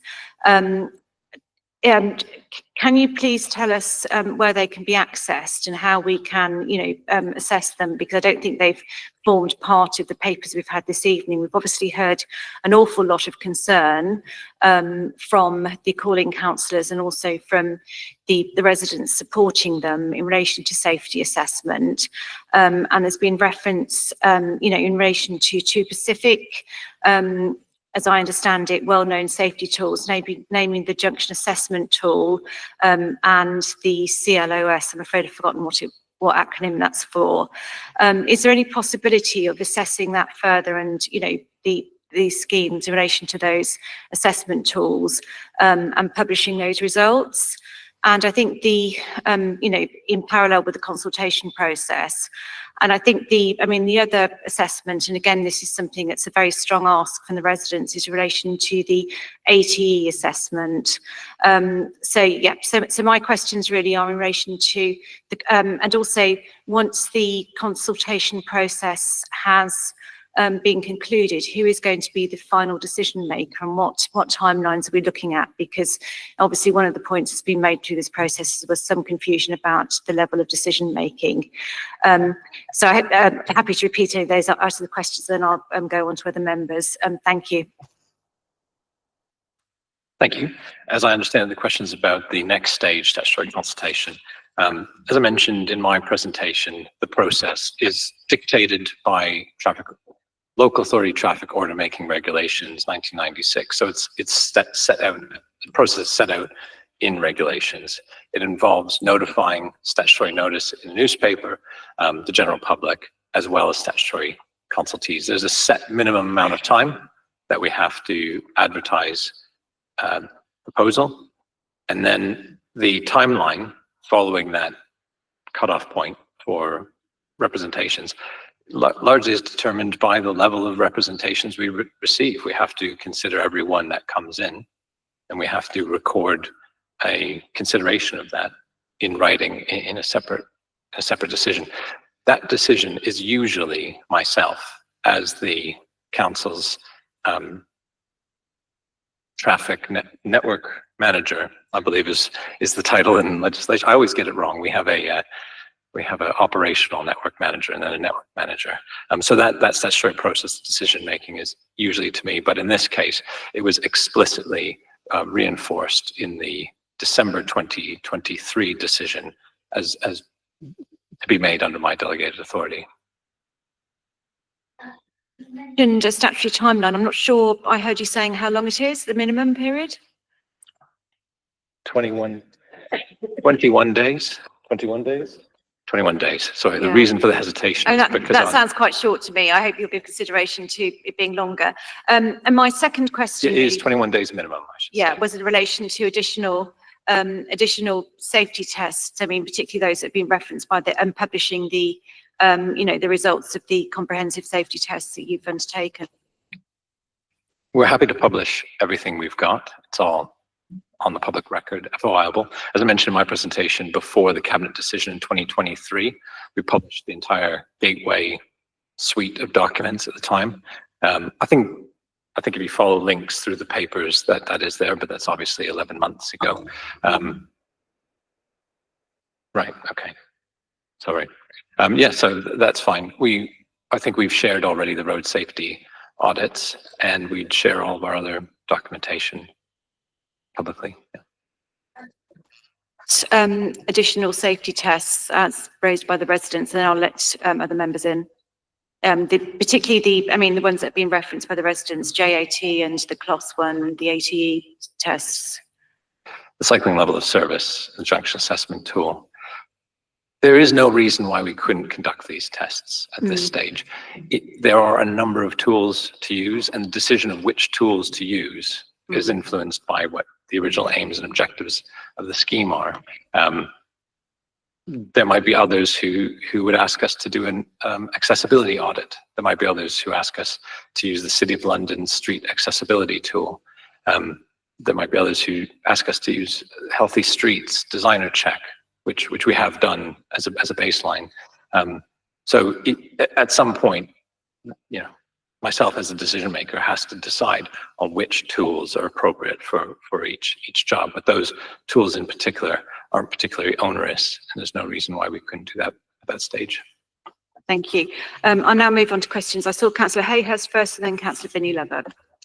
Thanks, Tyler. I mean, to try and summarise this, as I understand it, you're saying the Hackney Council design better achieves the Hackney Council aims and objectives than the alternatives, including the one put forward advanced tonight. Can you just give us 5 bullet points, preferably in order, but not necessarily, as to why the Hackney Council scheme is better than the alternative we are being presented with tonight? So can you just list us the 5 key points as to why you say the council scheme is better? Yep, thank you. First of all, it's simpler. I think the point was made about the simplicity of design. This is a core design principle. Roads should be intuitive. It's greener. There's more trees, a lot more trees. There's more sustainable urban drainage. We haven't talked about climate action plan or the climate agenda, but that is policy that I need to consider when making a decision. There is a lot more space for pedestrians, for moving around. There are a lot of pedestrians that we want to use this space. Hackney Down Station is nearby and is a key link. We haven't talked about the fact that Hackney Down Station will be getting new lifts. Network Rail are investing in Hackney Down Station. It will open people's horizons, travel horizons, and we want to make sure that people can get there in the best way possible. Just building on simplicity, it is much simpler for pedestrians. The pedestrian environment is much clearer in our design. There's also, it is a town centre scheme. It's been described as a town centre scheme in all of the documents in the funding bid. And that means that we are trying to attract footfall to the area. We want to create space for cultural and civic use. And by creating a place, a city place, we have the opportunity to do that. Transport for London have a very useful road typology. There's 9 squares, and there's two considerations: place function and movement function. And what we're trying to do, our aims and objectives, are to create a space that has more place function than movement function. Doesn't mean that we ignore the movement function, but that's where, on that sort of balance, that balancing exercise, where the council has stated its aims and objectives. Yes, follow up, Councillor Hayhurst. To say, is there an issue, I did see in the reports in terms of reference to Cyclops, is there an issue in terms of vehicle mobility being more streamlined with the council design over the cycling design or not, or is that a factor? Cyclops and CCS are 2 variations of a sort of similar umbrella concept. The umbrella concept being cycle tracks are circulated around a junction so that they go at the same time as pedestrians, or in some variation of going at the same time as pedestrians. We asked consultants to design what they thought and what we thought would be the best version of that type of design. We called it a Cyclops design. Cyclops just is cycle optimized signals. CCS is circulating cycle design. There are differences. I don't want to minimize those differences, but fundamentally we have considered an option that puts cycles off the carriageway. And when we did so, one of the considerations in putting forward that design would have been around. It's not just about motor vehicle capacity. A junction gets modeled so that it operates for all users safely. And if you have a junction that's way over capacity for motor vehicles, it becomes unsafe for other users. But that's not the overarching consideration between the two designs. And I think Councillor Young put it very well. It actually isn't a decision between two designs. It's a decision between a huge number of designs. We've considered well over 30 different designs. It's a process. So it's a sort of false dichotomy in a way. Councillor Binnie-Lubbock. Thank you.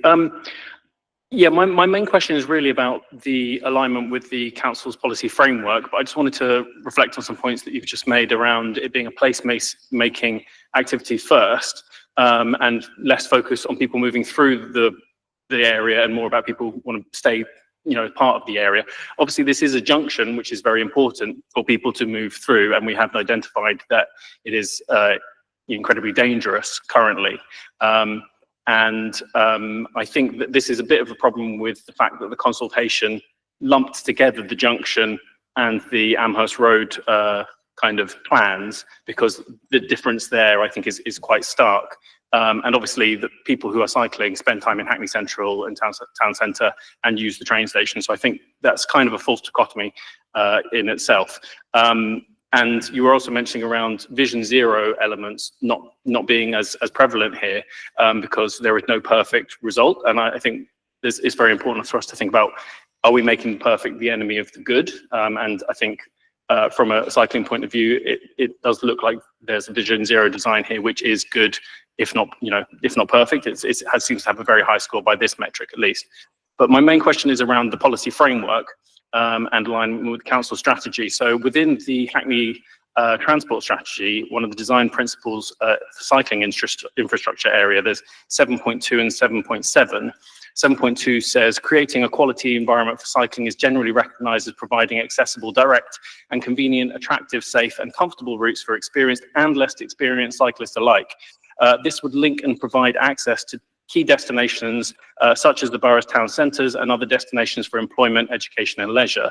And 7.7 says, in addition to continuing to implement the above mentioned initiatives, the council will look to add to the quality of its cycle network and infrastructure, primarily through the following methods: wider transport schemes, including bus lanes, bus priority measures on key borough roads, arterial roads, and fully and partially segregated cycle lanes on busier roads. And obviously this is very much a busier road.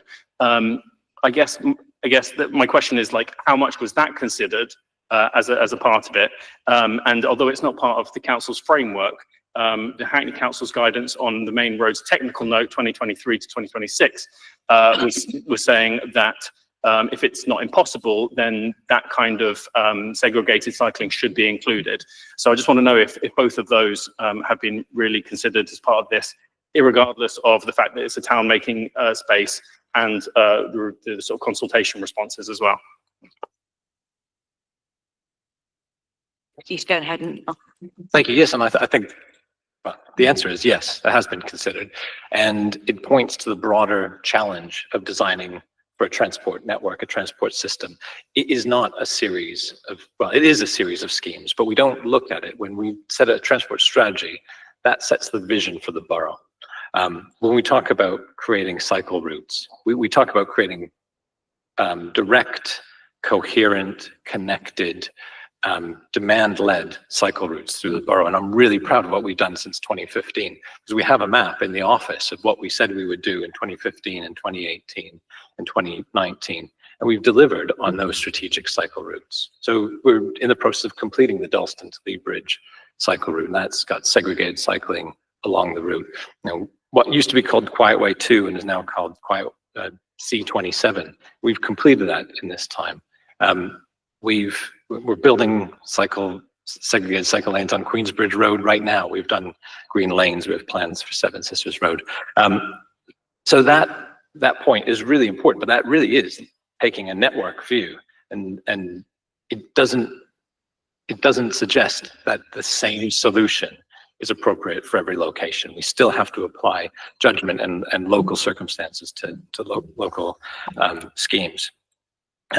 Yeah, the main road strategy, it actually, you've pulled out a general point around cycle tracks on main roads. For the purpose of this meeting, this is a bit bureaucratic, but for the purpose of this meeting, that note is a technical note that hasn't been through scrutiny. It hasn't been adopted by cabinet, it hasn't been adopted by full council. But on that point anyways, there is a general point in there, yes, that the ambition is a presumption towards cycle tracks on busy roads. There is also 3 or 4 specific mentions of Pembury Junction.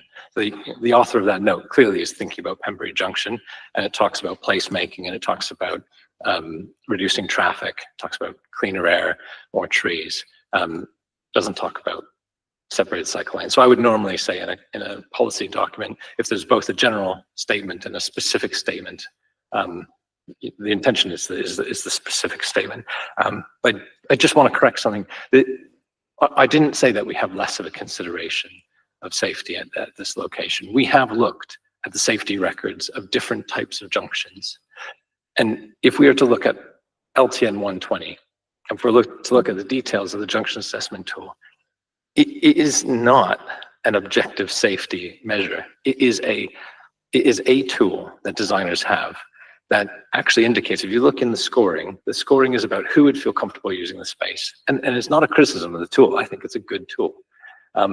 But we do just need to be a little bit careful when we're talking about safety in absolute terms, because what we really need to look at is we need to look at the history of other places and how they performed. And that's how we can make our conclusions. So we're putting forward a design, a proposal that is based on other locations that have good safety records, have improvements over time. Thank you. Councillor Ogundemuren, did you want to come in, or I've got another question? You go ahead. So I just want to get my head around something. So this was done by Vision Design, isn't it? Both of them, in terms of the markings on them. They were conducted by very experienced traffic engineers. Okay, so where it makes reference to risks of collisions, does that mean vehicles and bicycles, or does that mean vehicles, bicycles, pedestrians, road users? It doesn't include motor vehicles.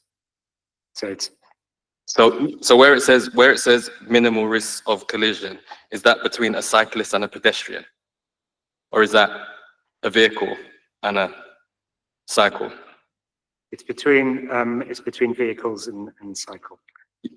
It's between vehicles and cycles.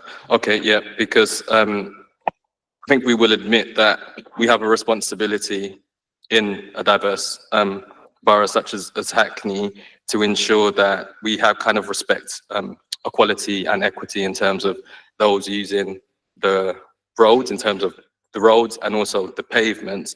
But what I'm kind of struggling with is, as you've just mentioned, in terms of risks of collisions, is only taken into consideration vehicles and bicycles.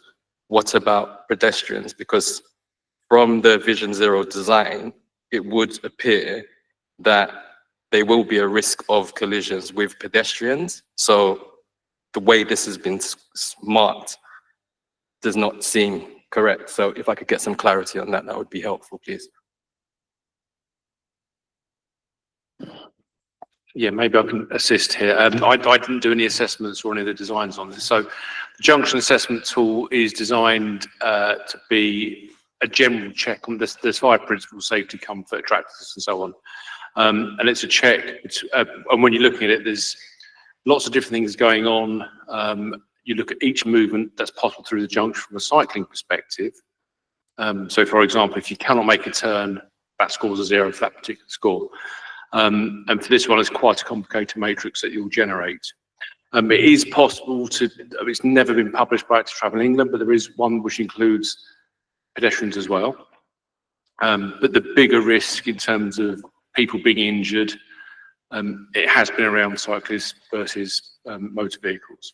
And that's what's been scored on those 2 different sheets as you've seen them. Okay, I've got to follow. So I appreciate that. But with what we've said and what you've just said, do you think that it does need to be looked at in terms of the risks of collisions with pedestrians, especially given the charity organisation for blind people and the submissions that they've put in regards to this. I'm probably can't speak on behalf of the cycling campaign, but I think what we've got here is, so in the presentation I gave the critique on the council's preferred scheme as it is. The cycling campaign have produced one of a number of different options you could design for this particular junction. So I think in terms of my focus, it's been, I think there's issues and there remains issues with council's preferred design from a cycling safety position.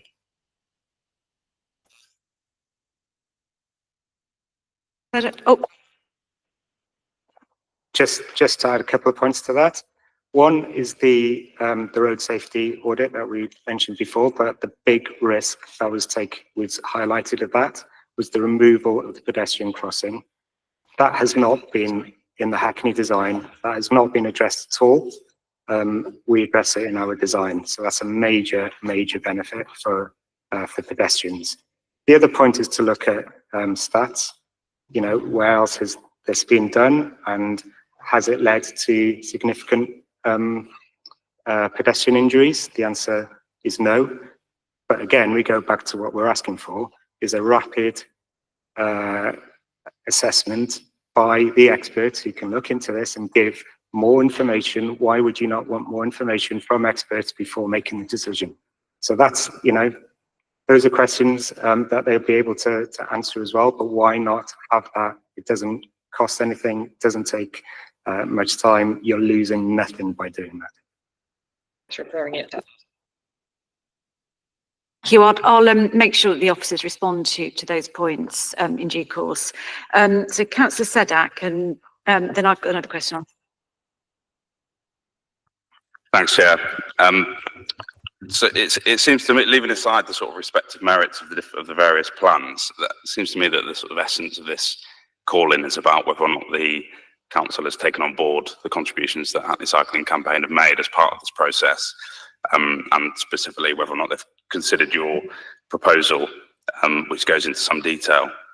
So I'd like to hear from officers just about that, just about the manner in which you engage with the report and the respective evidence that came with it, and how you engage with residents following the submission of that report, and also in sort of context whether the late stage at which the report was produced had any bearing on the manner in which you may wanted to have engaged. Thank you. Thank you. Tyler, if you could maybe respond to the points as well in relation to pedestrian crossing, which I think is a particularly important one, as well as answering Councillor Sadek's. I think that is a very good point. We're talking about the pedestrian crossing across what we refer to as Amherst Road West. It's the section of Amherst Road west of the junction. Currently, it's a two-stage junction. So if you're crossing it as a pedestrian, you have a 50-second wait, and then you cross eastbound traffic. Sorry, I'm in my mind, I'm going north to south. You cross eastbound traffic, you wait another 50 seconds, and then you cross to the side of the road. If you're trying to get to the station, you have another two-stage crossing to get to the station. What we've replaced that with instead is a single stage crossing from that same corner to the corner where the station is. So if you're going to the station, you have one stage instead of four. But what if you're going to the south side of Amherst Road West? That's the question. Well, we've replaced what was a two-stage crossing with a two-stage crossing. So you now cross to the point where the station is, and then you cross Dalston Lane. It's an all-green phase for pedestrians. So some pedestrians, not all, and probably most, but not all pedestrians, but some will be able to do that two-stage crossing in one green man phase. You can't do that now. If you don't do that, the signal cycle is 83 seconds. So if you make a two-stage crossing to that point, the whole journey takes 83 seconds. The current is 100 seconds or thereabout. So we think that's a fair sort of trade-off for pedestrians doing that journey, which we recognize is not the main, it is an important crossing, but it's not the main desire line for pedestrians. But we've replaced a two-stage with a two-stage. and we've massively enhanced the route from, say, Pembury Estate to the station. And that's a new crossing that wasn't there before. So we've sort of moved the previous crossing. I'm happy to take the second question.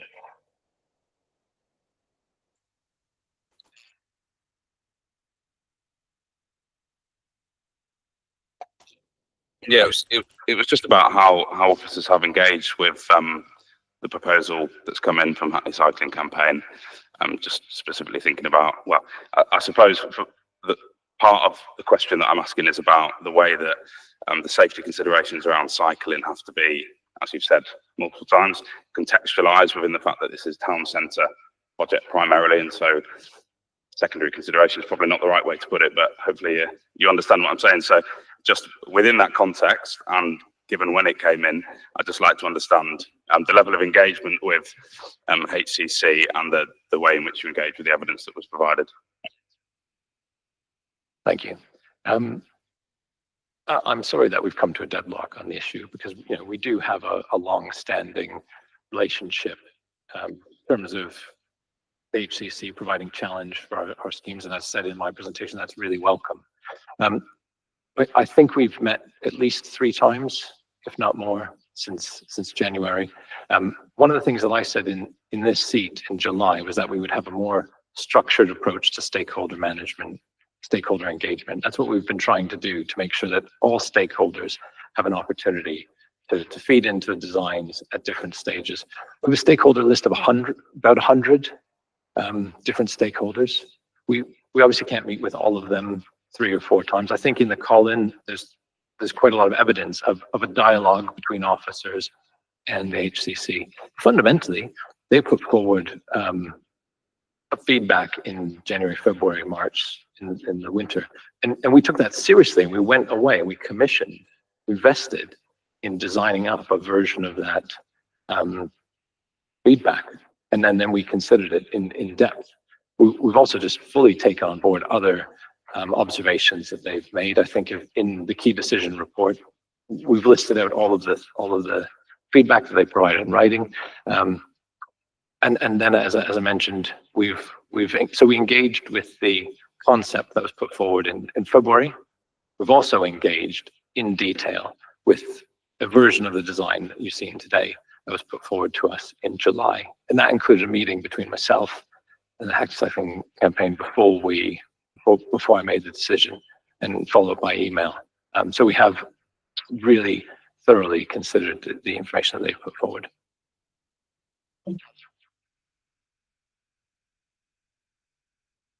Yeah, there's a couple more questions, and I was actually going to invite the call-in to make a closing statement. I don't know whether you could do it as part of that, or you want to briefly come back now. We are running out of time, that's why.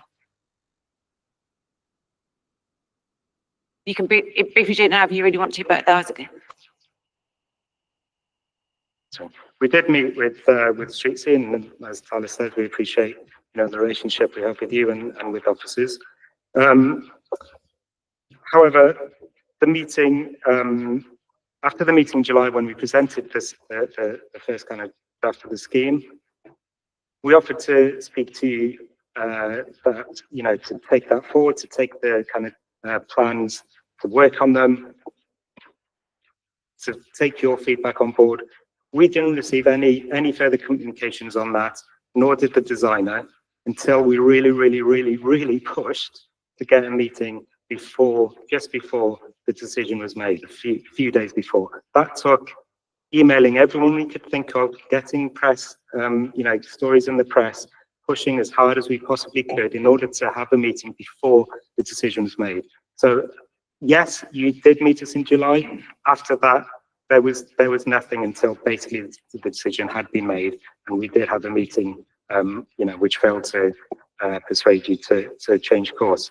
But the lack of engagement between those 2 meetings, the first one and then the one we really kind of forced your hand on, demonstrates that you weren't really looking at the design in detail. There's a number of, when you talk about the Cyclops design in the decision document, there are a number of places where that is described as our design, and it is not our design. Essentially, you went away for the, to the consultants. You asked the consultants to come up with a cycling scheme. They failed. They failed you. They came back with something that wasn't feasible.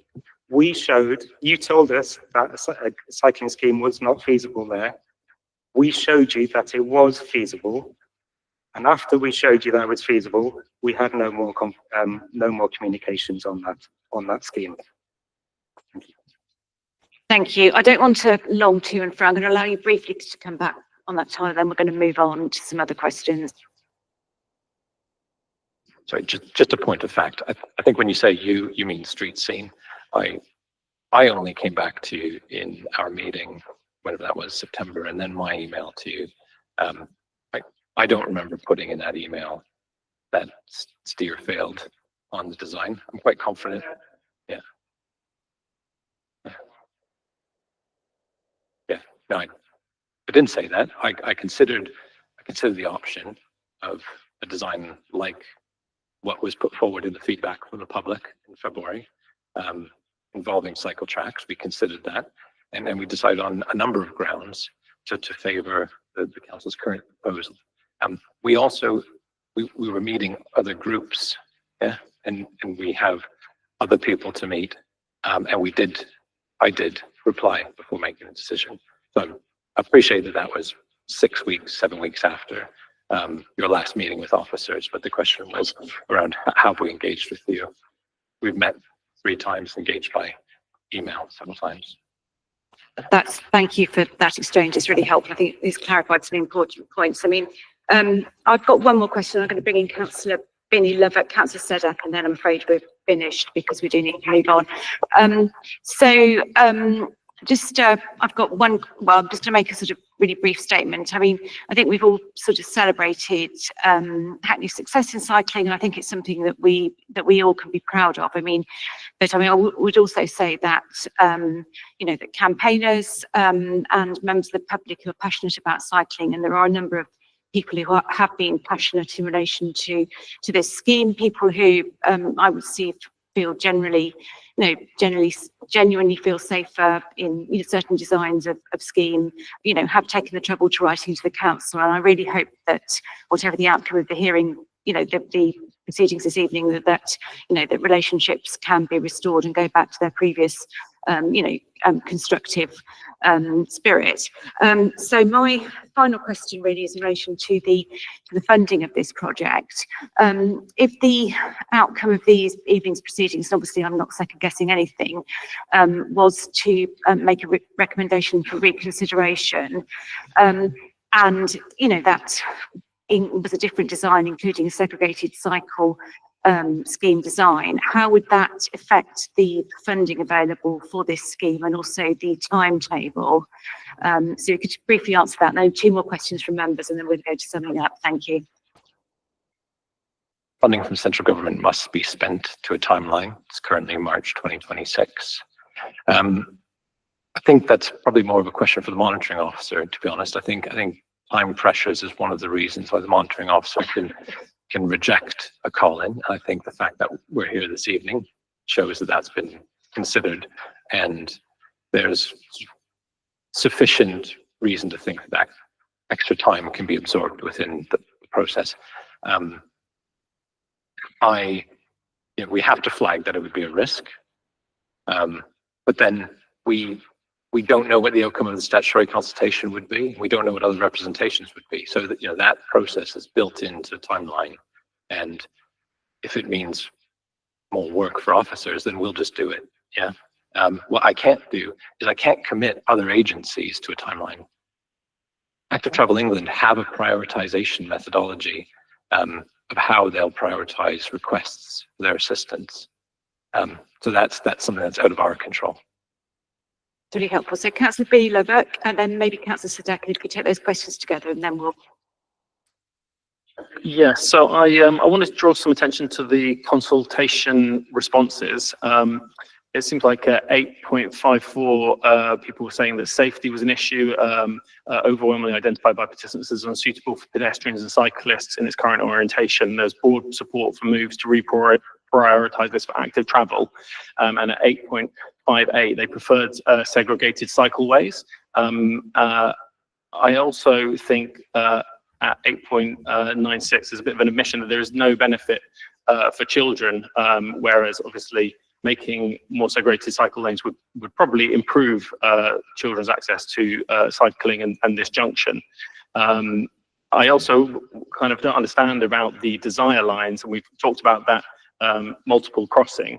I still think people are going to want to cross that particular road at that particular point, and will do so now without the benefit of any kind of crossing, whereas before the issue, I think partly was that these islands also had these big barriers that stopped people from sort of permeating them in a sort of logical fashion. But it also seems like there's turnings which are now banned, and therefore I think that the council's plans, to me, it says that there's more likelihood of cyclists acting in unpredictable ways, going onto the pavement, and sort of moving around the junction in ways that are not intended.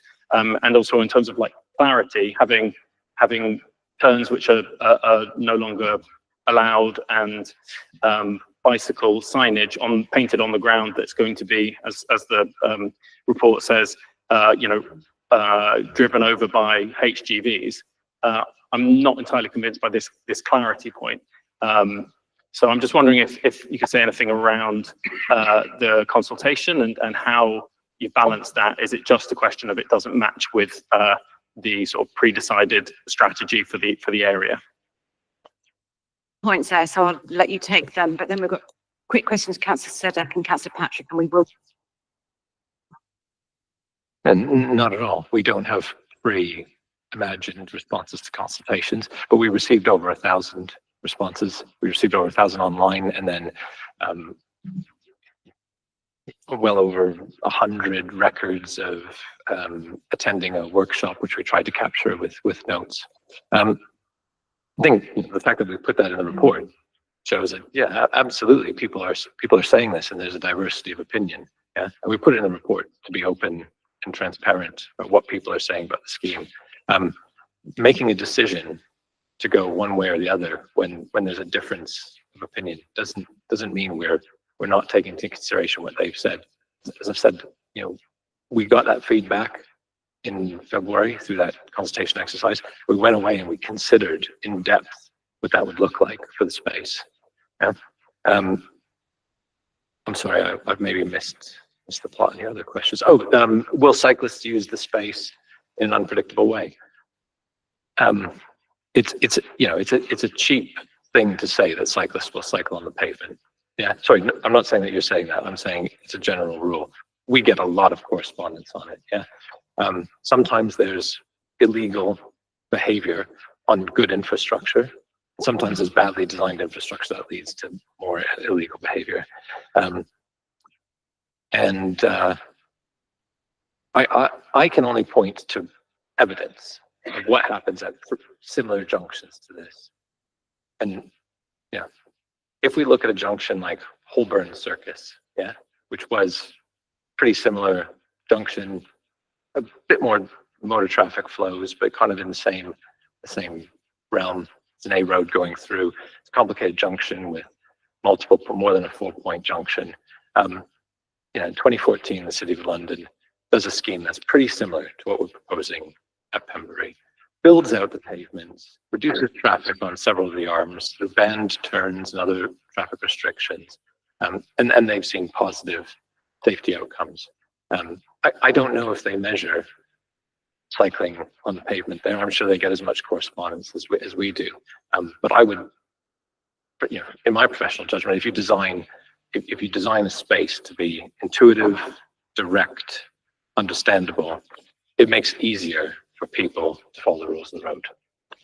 I'll now move on to Councillor Sadek, then Councillor Patrick, and those are the final questions. Thanks, Chair. This is a question about the pedestrian experience and the feedback from the consultation that you talk about at page 107 and 108 of the agenda back tonight. On the sort of safety risk presented to cyclists, we've seen statistics and evidence about the risks they face. On the pedestrian side, it looks like reference is being made to the consultation responses, so to feedback rather than evidence. That's obviously very important, and I'm not discounting that in shaping the design of the scheme and so on. But can you tell us about the evidence that you've looked at from the pedestrian perspective in safety terms? Councillor Patrick as well, because we do need to move on. So with your question. Thank you, Chair. Councillor, that's picked up my question. Can I ask, we've heard from Mr.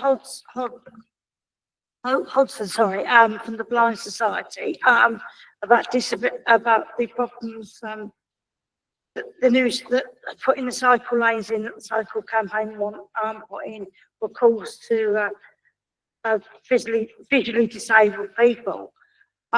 Did you have any other comments from any other disability group about about cycle lanes in this new scheme, and what the effect they would say would be on them? Thank you. Yeah, two questions that fit very well together: pedestrians and disability groups. Yeah. Take the first one. Pedestrian conflict is picked up in the road safety audit, and interestingly, and this is where we get sort of tool clash. Actually, so tool by different tools we use. The road safety audit picks up, and it's been highlighted in the feedback as well from stakeholders, but the road safety audit picks up potential for cycle pedestrian conflict at a bit of cycle track we've put in between Pembury Road and Dalston Lane East. That comes out as green on the Junction Assessment Tool for cycles. So that shows that we have to make a decision between different types of risk. Now, my view on that particular track is that it's a little bit away from the junction. It's a simpler arrangement. It's one track. We can put in tactiles or other materials that indicate where that is in a way that hopefully it will consult the relevant people. Hopefully is a workable design for people with visual impairments. But the answer to your questions, it gets picked up in the road safety audit. The second question was around other disability groups. Yes, in the key decision, I think we have a response from Disability Backup, which is the local Hackney disability group.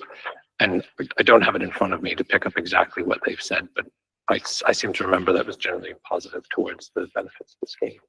Yeah. So that now concludes the end of the discussion point. I'm now going to invite the calling councillors to make any final points. If you could stick to 2 or 3 minutes, that would be really welcome if you haven't been covered. Councillor Rout. Yes, Chair, I just wanted to ask whether or not our other witnesses might be able to make any kind of summary points. I know that Claudia would like to say a couple of things in conclusion after having sat through this.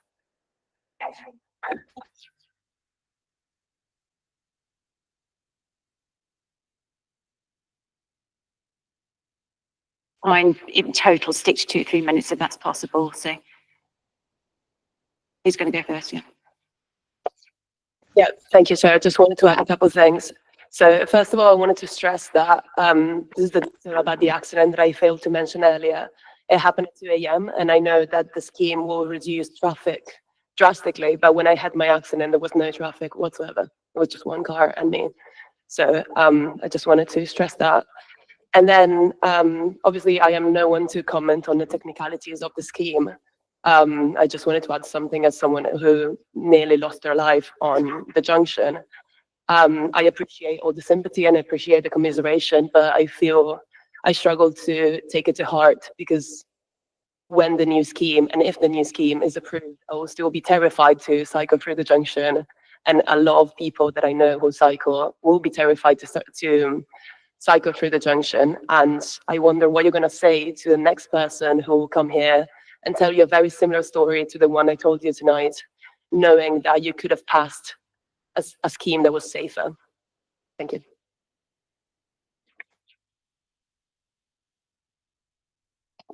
Thank you for the opportunity to sum up. So just to stress, as I did at the beginning, this call in, you only have to agree with one point that we're making. So if you have any doubt that we need to reconsider these designs, I implore you to refer this to council or full cabinet for further discussion. So the Hackney Council design is relying on a reduction of 35% of traffic, which we're talking about 16,000 reducing to 11,000 vehicles.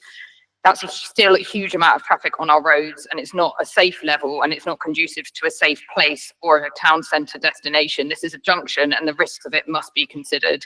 As Claudia has just really eloquently described, it will not eliminate the risk of her experience, and the lack of assessment of cycle safety, I think, is glaring. This talks to the call-in points of relevance matters being ignored and not being in the best interest of residents.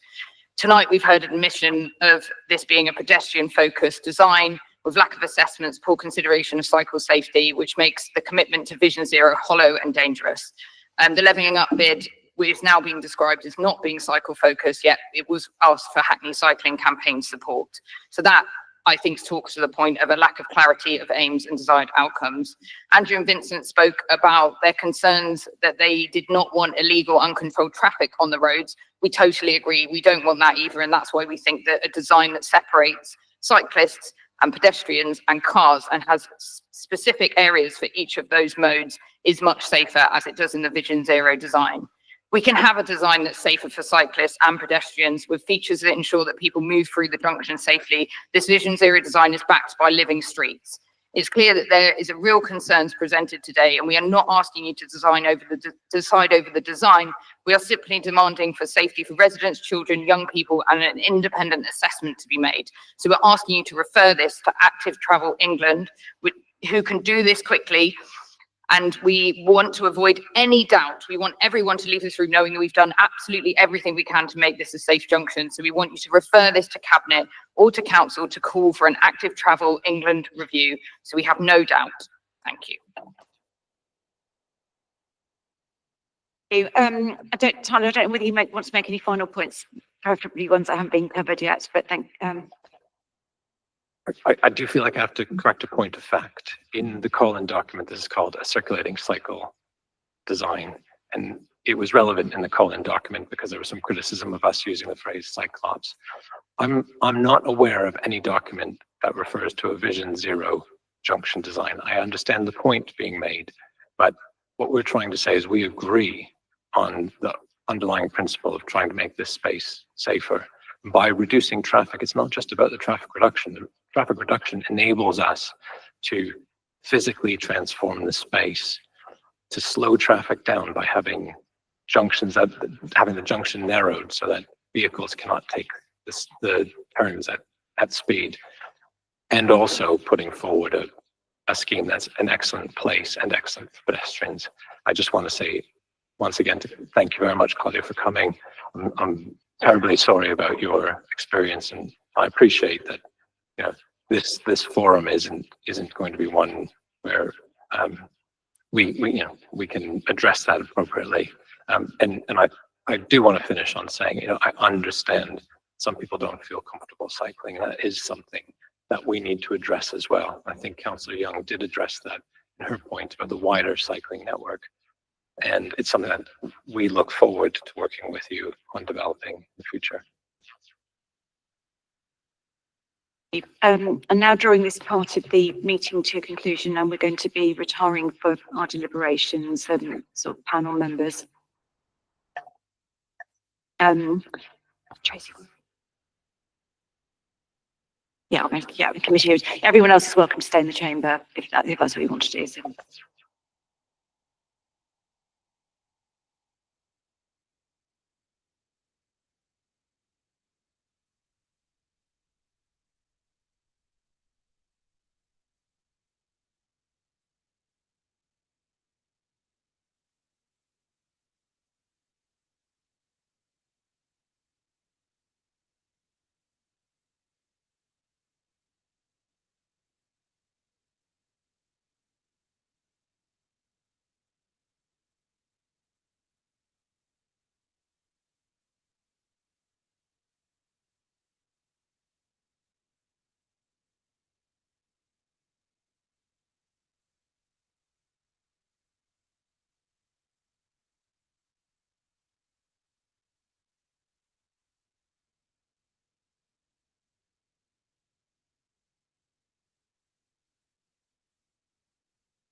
Thank you, everyone, for waiting. I'm sorry these evening's proceedings have gone on so long, but it was important to hear everybody's voices. We're now getting to the decision of the scrutiny panel on tonight's call-in. I don't know whether you want to say anything about the process. Sorry, I've got a list. Yeah, so we're just going to call a vote. As I outlined at the beginning, there are, in broad terms, two options. That is either to uphold the decision of the decision maker or to uphold the call-in. So I'm going to now do a roll call of councillors. And if we're upholding the call-in, the council will then state which option he or she wishes to proceed with, in terms of reverting it to the decision maker or to the cabinet or to full council. So I'm going to start with Councillor Binnie-Lubbock. I vote to uphold the call-in and to refer the decision to full council, as I believe this breaches the policy framework, obviously with the recommendation that they consider more evidence. Thank you. Very much. And now move on to the next person alphabetically, which is Councillor Conway. I'd like to uphold the decision of the decision maker. Decision maker. Yes. Thank you. Councillor Hayhurst. The same uphold the original decision. Councillor Ogundemuren, I'm so sorry. That's all right. Uphold the original decision of the decision maker. Councillor Patrick.